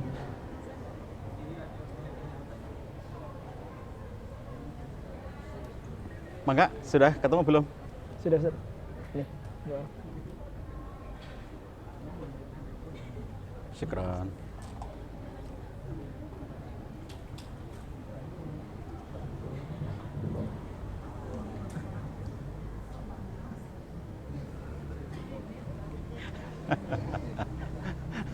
Ini sepertinya Ustaz Hadi sudah kenal nih Mbak Agnes.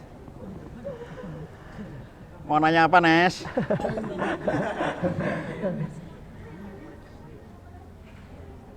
Mana mic-nya? Iya.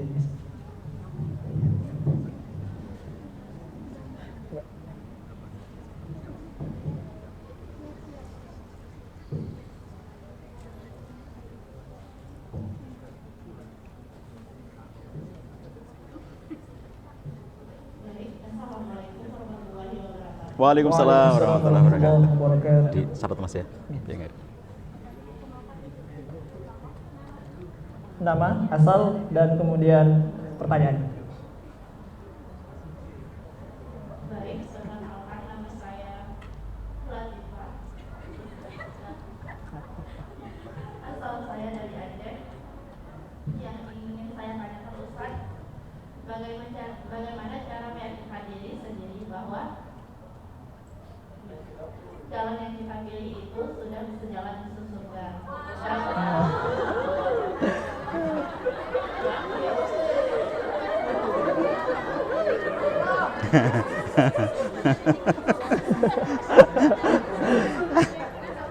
Oh, mungkin yang akhwat bisa dikondisikan ya. Ya, ini Mbak Latifah ingin bertanya ini, meyakinkan diri. Ya, insya Allah semoga Mbak Latifah besok langsung menikah gitu ya, ketemu sama jodohnya. Amin gitu ya. Ya, monggo Mbak Latifah bisa dilanjutkan, kayaknya ini belum selesai ya. Karena banyak yang saya temui dari cerita teman bahwa suami mereka yang di awalnya itu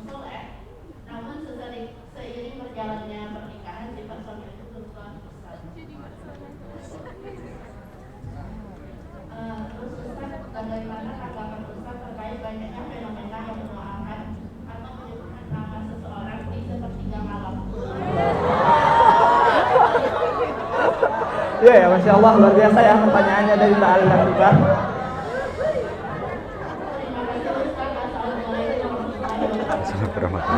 Waalaikumsalam warahmatullahi wabarakatuh. Mari kita beri tepuk tangan ya, aplaus buat Mbak Latifah gitu dari Aceh. Yang kedua langsung. Ya, mungkin langsung yang kedua. Monggo Mbak, Agnes yang mau bertanya. Mic-nya boleh bisa ke sana? Oke.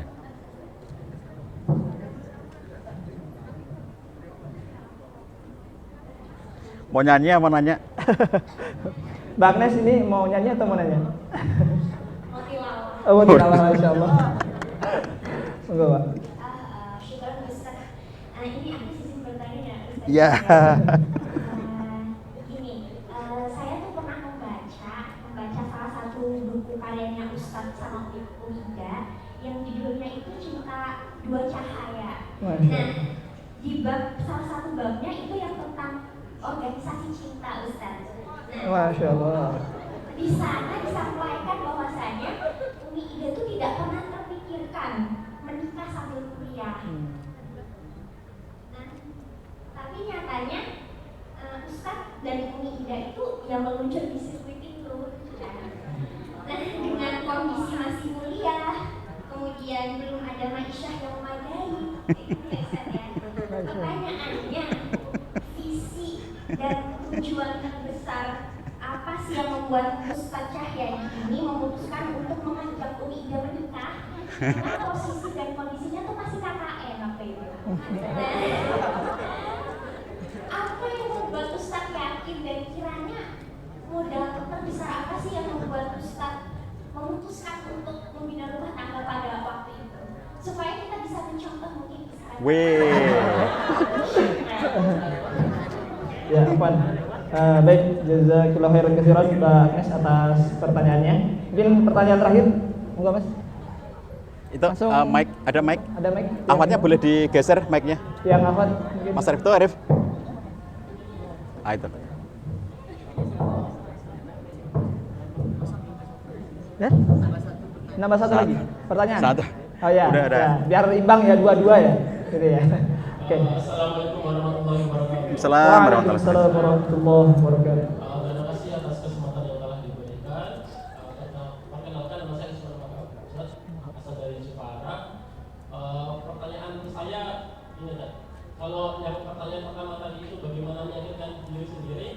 Nah, pertanyaan saya itu bagaimana meyakinkan calon mertua. Bagaimana meyakinkan calon mertua ya? Masya Allah. Meyakinkan calon mertua supaya dia laki-laki kan nanti kan datang ke rumah calon gitu.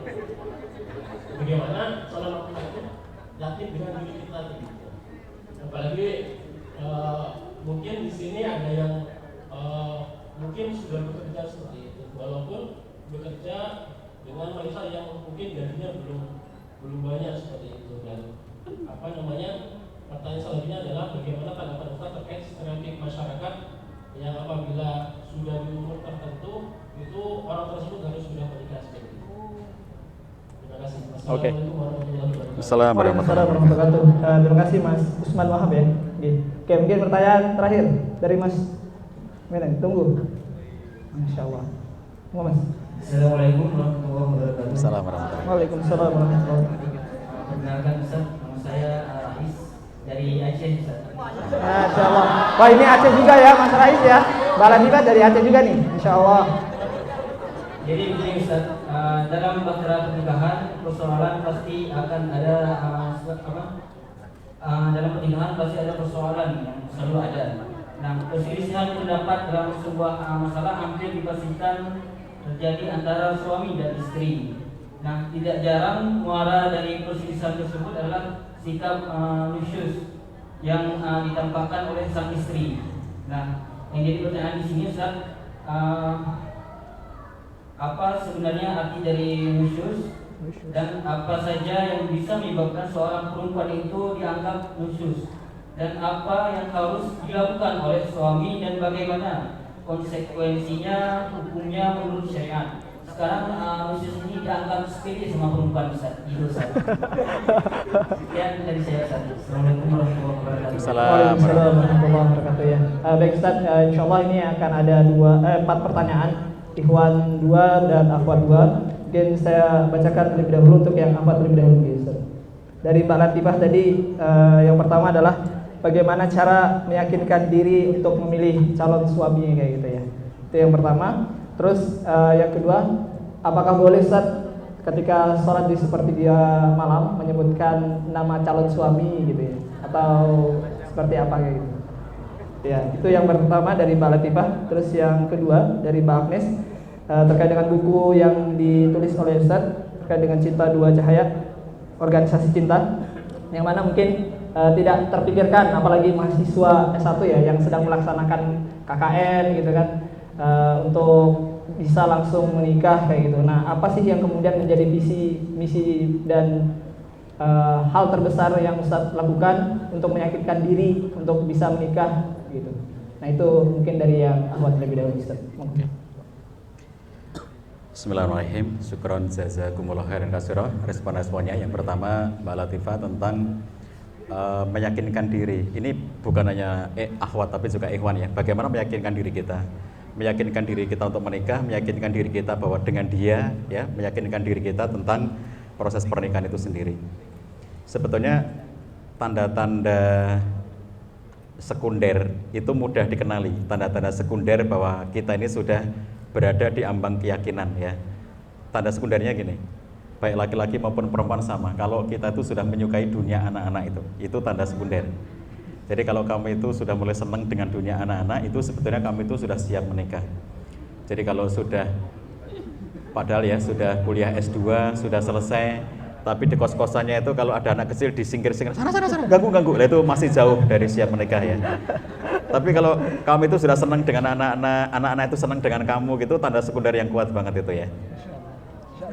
Nah, kemudian kalau konteks kita persiapan diri kita dalam sampai level yakin itu ya, itu kan sebetulnya ada ambang batas antara keyakinan dengan keraguan yang dinyatakan oleh Nabi Sallallahu Alaihi Wasallam, da ma yaribuka ila ma la yaribuk, tinggalkan apa yang meragukan kamu untuk menuju kepada yang tidak meragukan kamu. Jadi hal yang meragukan itu harus ditinggalkan. Kita nikah itu sampai level yakin. Kalau ada keraguan itu harus dihilangkan. Bagaimana cara menghilangkan keraguan? Cara menghilangkan keraguan ada 2 jenis keraguan. Nomor 1 keraguan yang definitif, nomor 2 keraguan yang tidak definitif. Keraguan yang definitif itu misalnya menyangkut, contoh misalnya seorang Ikhwan dengan Ahwatnya ini ragu-ragu dengan si calonnya itu ya. Itu kok sepertinya aku ragu dengan misalnya kemampuan maisyahnya nanti. Aku ragu dengan kok sepertinya dia nggak punya visi, sepertinya dia tidak punya pemikiran-pemikiran orientasi masa depan. Contoh ya, itu berarti spesifik keraguannya itu. Kalau keraguan itu secara spesifik, maka kita akan punya kesempatan untuk mengklarifikasi, mengkomunikasikan ya dengan yang bersangkutan. Termasuk hal-hal yang terkait dengan masa lalu, misalnya kok aku ragu-ragu ya setelah mendengar cerita tentang rumah tangga orang tuanya gitu. Kok aku ragu-ragu apakah itu nanti nggak ngaruh kepada dirinya. Itu sesuatu yang bisa diklarifikasi dan bisa dikonfirmasi kepada dirinya. Itu kalau keraguan yang sifatnya definitif. Kita ngerti apa yang bikin kita ragu, maka konfirmasi kepada yang bersangkutan. Kalau keraguan kita itu nggak definitif, saya diminta tolong seseorang Ahwat saya tidak kenal dia dan mungkin dia kenal saya juga hanya melalui medsos ya. Datang ke rumah saya dan mengatakan, Pak Cam minta tolong saya ditemani untuk ta'aruf dengan seorang ikhwan yang saya juga belum mengenalnya. Gimana caranya Mbak? Ya pakai ini aja Pak Cam, pakai grup WhatsApp kita bertiga. Jadi akhirnya Ahwat itu ikhwan dan saya di grup itu. Saya diminta memandu. Ini di masa pandemi ya, dan kemudian saya menjadi mediator. Saya ini tiap hari saya bilang jadwal ta'aruf kita atur. Misalnya hari sekarang jam berapa, besok jam berapa, besok jam berapa, sesuai dengan keluangan waktu saya dan keluangan waktu mereka. Akhirnya sepakati. Terus saya pandu misalnya besok temanya apa, besok temanya apa gitu. Sampai 2 pekan. Saya menemani mereka itu sampai 2 pekan. Jadi misalnya tema tentang visi, tema tentang motivasi, tema tentang orientasi kehidupan, tema tentang pekerjaan, tema tentang studi lanjut, tema tentang pembagian peran nantinya di rumah tangga, macam-macam.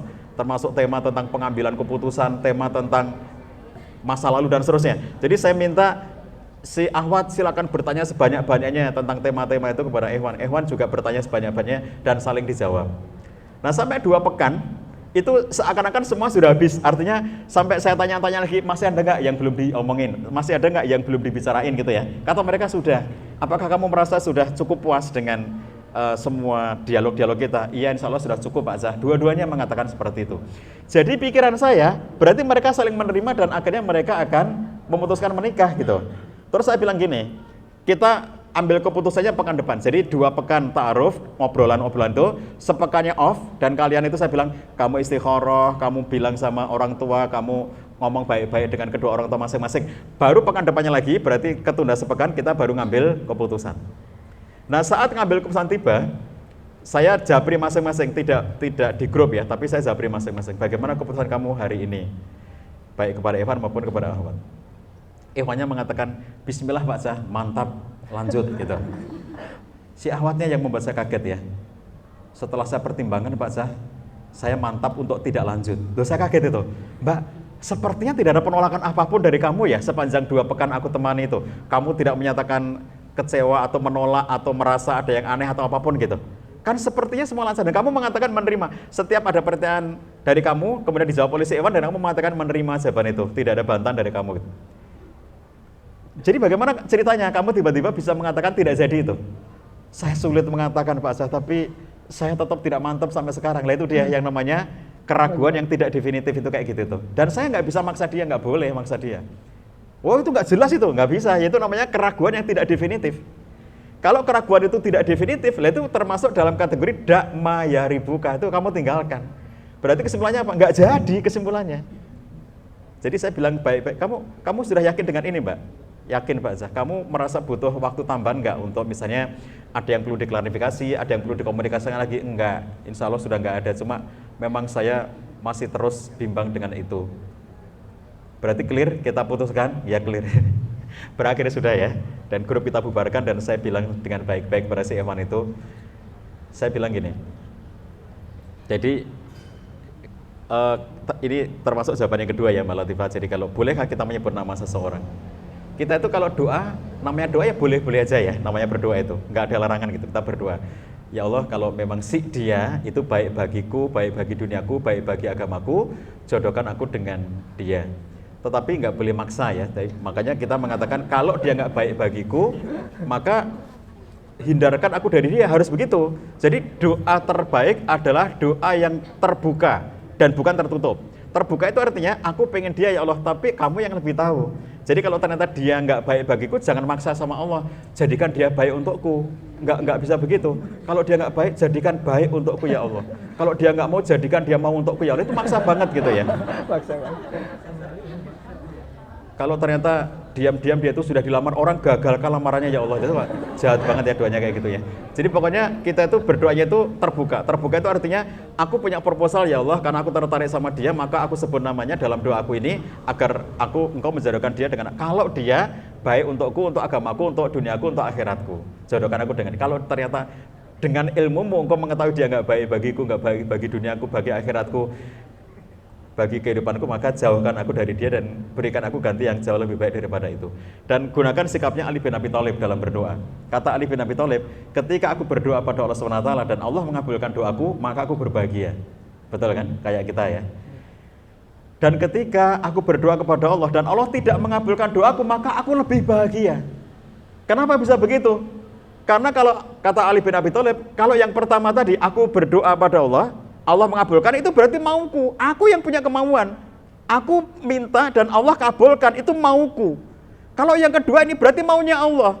Aku percaya bahwa maunya Allah pasti baik bagiku. Aku menyebut nama seseorang, itu mauku. Allah jodohkan aku dengan dia, itu mauku. Sedangkan ketika aku sebut namanya, ternyata nggak jadi berjodoh sama dia, Allah nggak kabulkan doaku, aku lebih berbahagia. Kenapa? Karena berarti maunya Allah yang berlaku bagiku, bukan mauku. Kalau sikap Anda dalam berdoa positif seperti Ali bin Abi Thalib, Anda nggak perlu stres dengan kenapa nggak jadi nikah sama dia gitu ya. Nggak jadi nikah sama dia itu artinya kita pahami bahwa Allah tahu kok mana yang baik bagimu itu ya.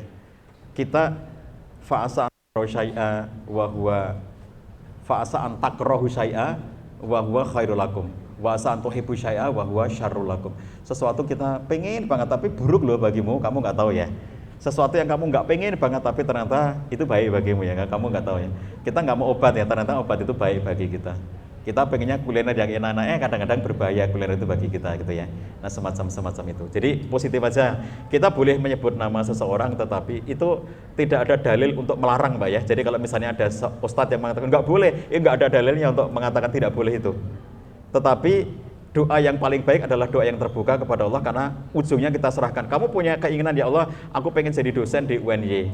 Jadikan aku dosen di UNY, jika itu baik bagiku, baik bagi agamaku, baik bagi akhiratku, jadikan aku dosen di UNY. Tapi kalau itu nggak baik bagiku, maka jauhkan aku darinya dan berikan aku tempat kerja yang jauh lebih baik bagiku, bagi duniaku, bagi akhiratku. Kita boleh menyebut seperti itu. Kamu pengen masuk PNS, ASN ya? Boleh kamu sebut, ya Allah aku pengen kerja. Kan sama aja. Sama seperti misalnya nyebut nama orang dalam pernikahan, sama seperti menyebut nama tempat bekerja kan. Ya Allah aku pengen studi lanjut S2-nya ke Australia dan S3-nya ke Inggris, ya Allah boleh seperti itu, nyebut itu.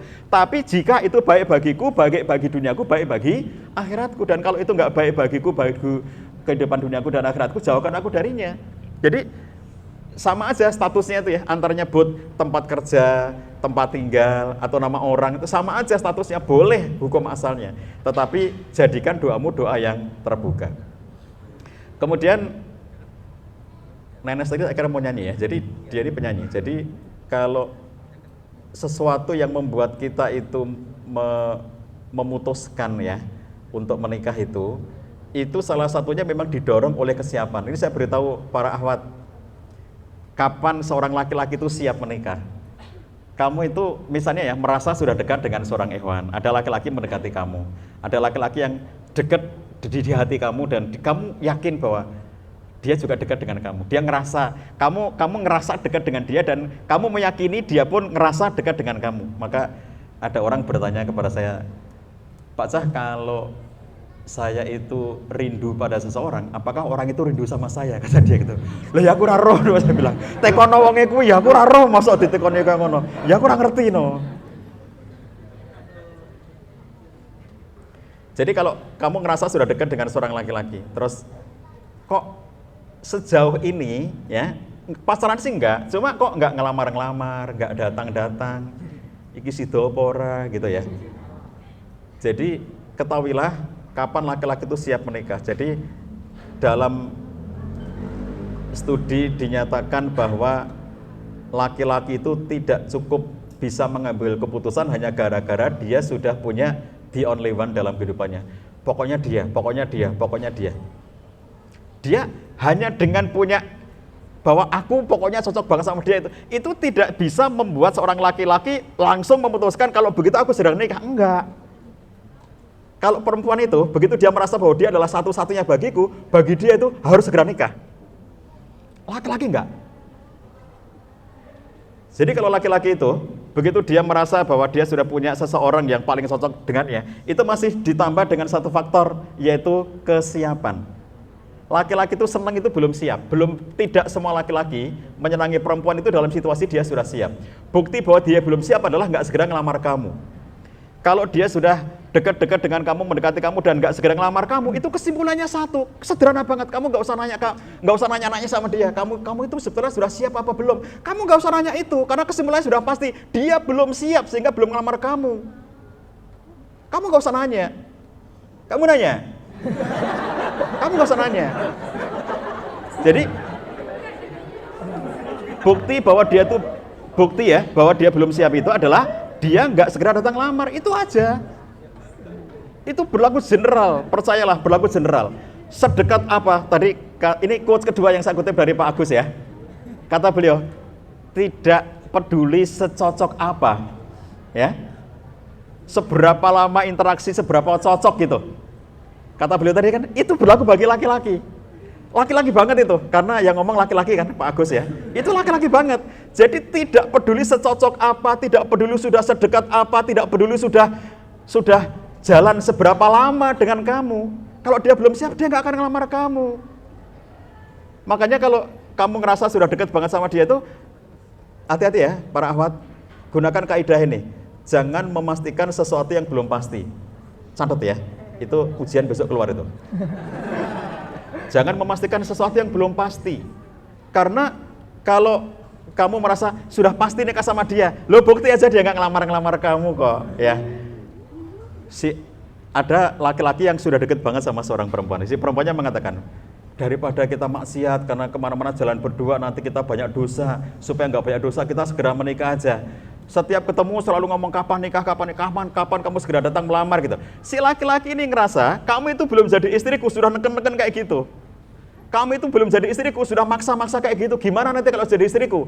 Dia nggak mau, akhirnya kemudian dia memutuskan kita putus, gitu kan? Musiknya greng gitu ya Nes ya, greng gitu. Setelah dia putus, berapa bulan kemudian, dia dapat tuh kesiapannya, dia ngerasa siap gitu ya.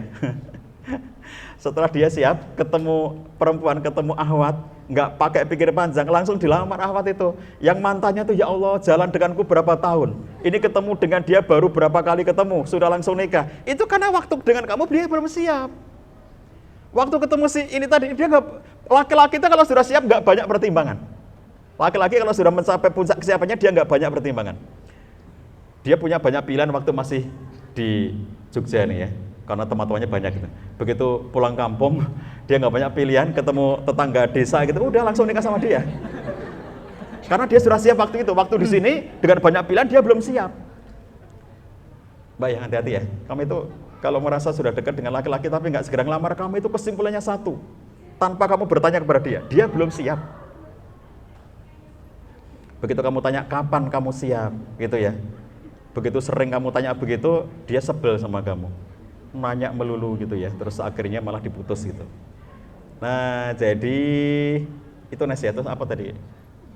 Terkait dengan ini, Mas Usman Wahab. Oh kalau Agnes sudah ya? Iya, udah. Oke, terus yang Mas Usman tadi tentang meyakinkan calon mertua. Meyakinkan calon mertua, Mas. Jadi kan tentu saja calon mertua itu beda-beda Mas ya. Kalau calon mertuanya aku gampang banget Mas meyakinkan Mas.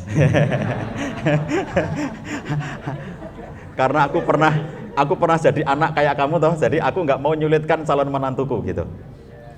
Setiap kali proses pernikahan anakku, saya selalu bilang sama dia, begitu dia sudah tampak siap menikah, saya ngobrol, kami diskusi dengan anak, kamu yang nyari calon atau bapak ibu yang nyari calon? Nah, anak pertama saya ngomong waktu itu, kita nyari bareng-bareng aja kata dia. Bapak ibu nyari, aku juga nyari. Nanti siapa yang duluan dapat kita obrolkan. Setahun kira-kira pencarian itu. Sampai suatu ketika dia nanya, bapak ibu sudah dapat belum? Belum. Terus dia bilang, kayaknya aku sudah dapat deh. Udah kamu bawa ke sini. Dibawalah ke rumah. Saya tidak akan nanya soal kamu kerja di mana. Itu bukan pertanyaan saya ya. Kalau bapak-bapak yang lain pada umumnya mungkin kamu kerja apa nak, kamu nanti gajinya berapa. Kalau aku enggak lah ya, kami kerja itu gampang banget, orang hidup itu gampang banget. Allah ngasih kemudahan-kemudahan kepada saya dalam hidup itu, maka bagi saya itu enggak penting banget ya kamu itu kerjanya apa gitu ya. Yang penting kamu itu punya etos kerja, yang penting kamu ngerti mana halal mana haram, yang penting kamu itu mau melakukan sesuatu untuk menghidupi keluarga kamu gitu loh. Jadi bagiku itu aku tidak merasa penting untuk punya menantu yang misalnya dia pejabat, enggak sama sekali enggak. Kamu harus punya apa untuk datang ke rumah, enggak ya. Pokoknya kamu itu menunjukkan kesungguhan saja. Jadi kalau orang-orang yang masih sangat mementingkan aspek-aspek dunia, memang kamu harus menyiapkan jawaban-jawaban yang duniawi Mas. Kalau aku dulu, aku sudah siapkan itu jawaban-jawaban duniawi waktu ngelamar itu. Jadi ditanya, dan pertanyaannya template kan, pertanyaan orang tua pada umumnya itu template. Kamu masih kuliah, anakku juga masih kuliah kata ayah mertua saya, Allah yarham.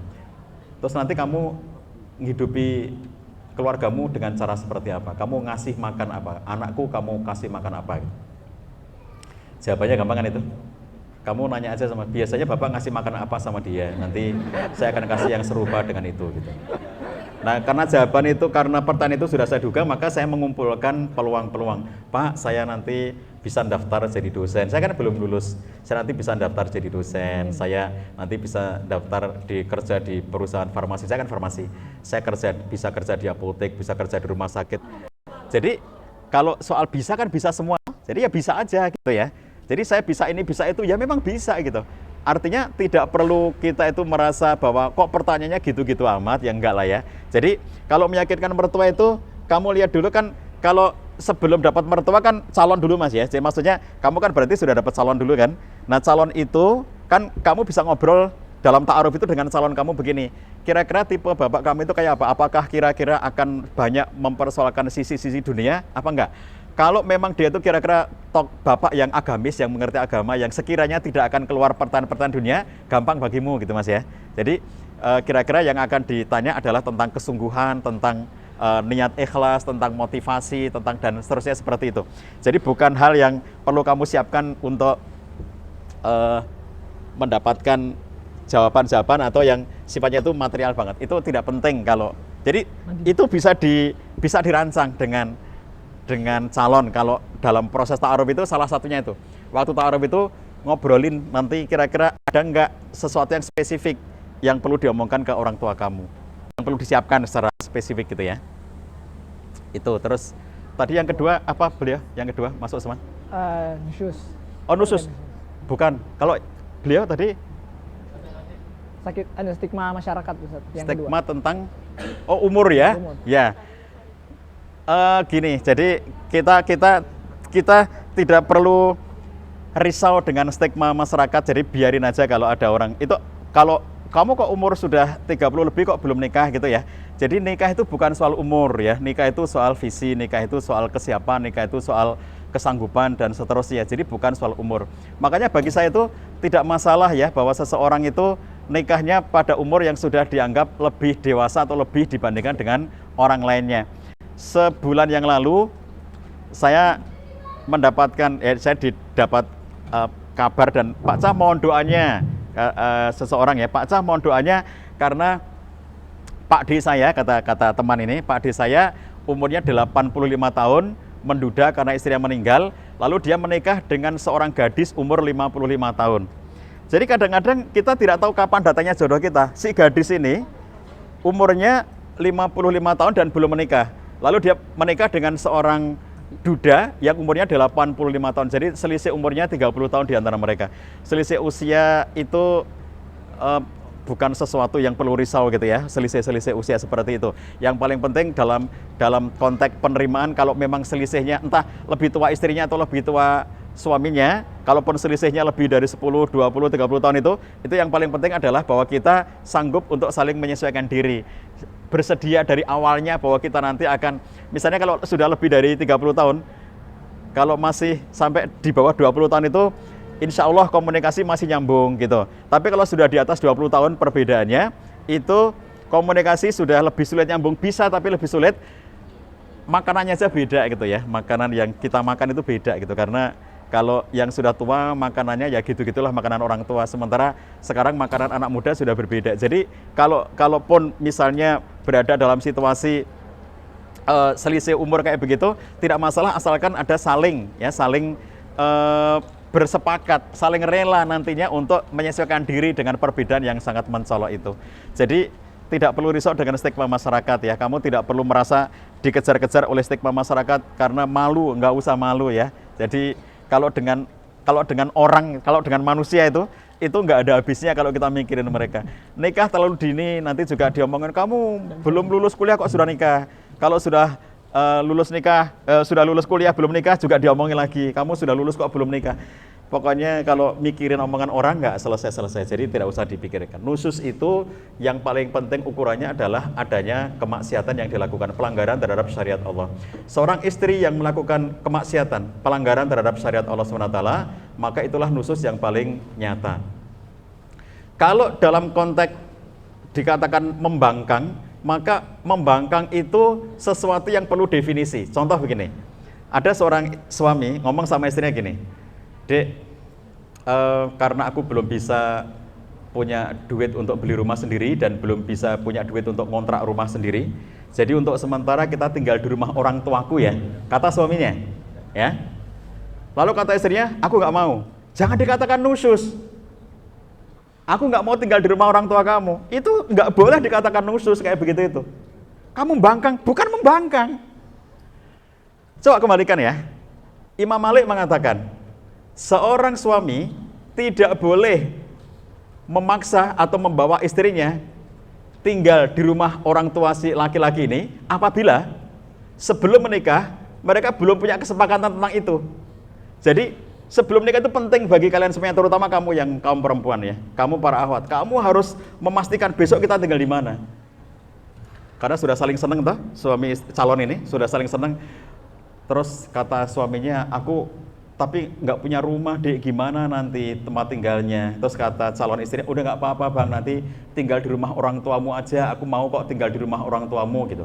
Terus kata yang laki-laki, tapi masalahnya orang tuaku pun masih ikut orang tuanya dek, jadi gimana gitu kan, bertumbuk-tumbuk gitu ya.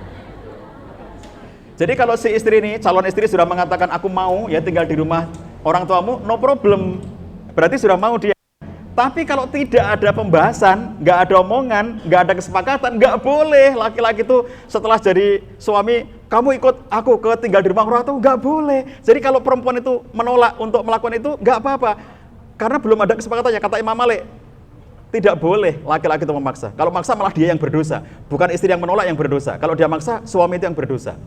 Contoh lain, suami pulang ke rumah, kemudian dia bawa bahan makanan mentah, misalnya beras, sayur-sayuran gitu ya. Dia bilang sama istrinya, dek tolong dimasakin, ini untuk makanan kita gitu, tolong masak. Istrinya nggak mau, menolak. Jangan dikatakan nusus kayak begitu itu ya. Kamu membangkang suami, diperintah suruh masak, nggak mau masak gitu. Itu bukan nusus dan nggak boleh itu dipaksa istri untuk masak itu. Karena dalam mazhab Abu Hanifah dikatakan, ketika seorang suami pulang ke rumah membawa bahan makanan mentah untuk dimasak, lalu suami istrinya menolak tidak mau memasak, dia tidak boleh dipaksa untuk masak. Kalau suami yang maksa, dosa suaminya, bukan nusus istrinya, dosa suami yang maksa istrinya masak itu. Kenapa tidak boleh dipaksa? Karena tidak ada kewajiban bagi istri itu untuk memasakkan bagi suaminya. Kamu Syafi'iyah? Imam Syafi'i mengatakan, nggak ada kewajiban perempuan itu untuk masak, nggak ada kewajiban perempuan untuk nyuci baju, nggak ada kewajiban perempuan untuk bersih-bersih rumah, nggak ada, itu semuanya kewajiban laki-laki. Kata Imam Syafi'i, kalau laki-laki itu dia tidak bisa melakukannya atau nggak bisa melakukannya, maka dia bisa gaji pembantu. Jadi dia mendatangkan pembantu rumah tangga. Pembantu rumah tangga di rumah kita, menurut definisi Imam Syafi'i, mengerjakan pekerjaannya suami, bukan mengerjakan pekerjaannya istri, karena itu kewajiban suami. Mazhab Imam Malik sama, mazhab Imam Ahmad sama, bahwa 4 mazhab mengatakan tidak ada kewajiban bagi istri terhadap suaminya kecuali dalam hal istimta, yaitu istri wajib melayani suaminya kapanpun suaminya mau. Tetapi kalau yang namanya masakkan, kemudian bersihkan, nggak ada kewajiban kayak begitu ya. Siapa yang mewajibkan istri untuk masak, menyetrika dan seterusnya? Itu ulama-ulama mutaakhirin. Syekh Nasiruddin Al-Albani itu diantara yang mewajibkan itu pekerjaan kaum perempuan. Tapi kalau Anda kembali kepada 4 mazhab, semua itu pekerjaan kaum laki-laki. Jadi nggak boleh si laki-laki ini misalnya menyuruh istrinya masak lalu istrinya nggak mau. Kata Imam Nawawi dalam mazhab Syafi'i ya, semua pekerjaan-pekerjaan yang di rumah itu pada dasarnya adalah kalau istri mengerjakannya itu adalah kebaikan bagi dirinya, bukan kewajibannya. Maka ketika ada seorang istri menolak untuk mengerjakan pekerjaan-pekerjaan seperti itu, maka dia tidak berdosa. Nggak boleh dengan enak saja suaminya mengatakan, kamu nusus, lo bukan nusus, bukan kewajibannya kok nusus. Jadi kalau dalam hal-hal yang sifatnya beda pendapat ya dalam hal istihad, misalnya Syekh Nasiruddin Al-Albani mengatakan itu semua kewajiban kaum perempuan, tapi 4 mazhab mengatakan itu kewajiban kaum laki-laki. Beda pendapat toh? Tidak boleh digunakan sebagai dalil untuk mengatakan dia membangkang, dia nusus, nggak boleh ya. Karena itu bukan hal yang sifatnya qot'i gitu, karena ada beda pendapat di kalangan para ulama. Jadi pembangkangan syar'i yang dilakukan oleh istri itu harus yang bersifat qot'i. Tidak boleh yang bersifat zonni atau tidak boleh yang bersifat, itu beda pendapat di kalangan para ulama kita. Tapi sesuatu yang sudah pasti, misalnya kemaksiatan, istri melakukan maksiat yang jelas-jelas maksiat, yang dikatakan dengan fahishatin mubayyinah, nah itu namanya nusus gitu ya. Nah jadi laki-laki kalau dia menjadi laki-laki yang baik, istrinya pun akan baik, karena laki-laki itu pemimpin keluarga. Kalau Anda pengen istri Anda tidak nusus, maka Anda harus menjadi imam yang baik. Dan kalau Anda mampu membahagiakan istri Anda, maka dia akan mudah untuk mentaati Anda. Satu quotes yang tadi saya temukan dari klien saya tadi sebelum berangkat ke sini ya. Dia mengatakan begini, kami itu Pak Jah, para istri itu didoktrin oleh semua ulama untuk kamu harus taat, kamu harus patuh kepada suami kamu. Tapi mereka tidak memberitahu kepada para suami itu, jadikan diri kamu sebagai orang yang patut untuk dipatuhi. Patutkan dirimu agar istrimu patuh kepada kamu. Kamu yang harus mematutkan diri kamu supaya istri kamu patuh kepada kamu. Jadi patuh itu bukan gratis gitu. Kamu harus patuh ditaati itu.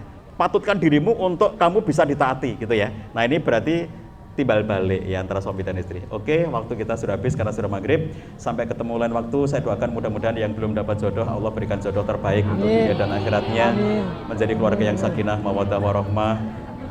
Kelak dikaruniai anak-anak soleh dan solihah, mendapatkan rezeki yang lancar dan penuh berkah, diberikan istiqomah di jalan Allah sampai akhir hayat yang indah, husnul khotimah, dan kelak kita semuanya berkumpul di jannah surganya Allah SWT. Billahi taufiq wal hidayah. Assalamualaikum warahmatullahi wabarakatuh. Waalaikumsalam warahmatullahi wabarakatuh. Jazakallahu khairan katsiran. Insyaallah luar biasa materi dan juga tanya jawab yang tadi telah kita selenggarakan bersama dengan Ustaz Cahyadi. Ya karena berhubung waktu maghrib ya teman-teman, ditutup. Ya langsung kita tutup saja gitu ya. Bagi teman-teman tadi yang bertanya, silakan bisa mengambil door prize di meja presensi di belakang panitia. Yang juga belum presensi silakan presensi. Itu yang bisa saya sampaikan. Mohon maaf apabila ada salah kata dan kekurangan saya selaku MC dan moderator pada kajian akbar Jalan Sesurga Bersama yang diselenggarakan oleh Himpunan Mahasiswa Muslim Pasca Sarjana dan Masjid Al-Mujahidin UNY. Billahi sabilil haq fastabiqul khairat fadkuruni adkurukum washkuruli wa la takfurun. Assalamualaikum warahmatullahi wabarakatuh.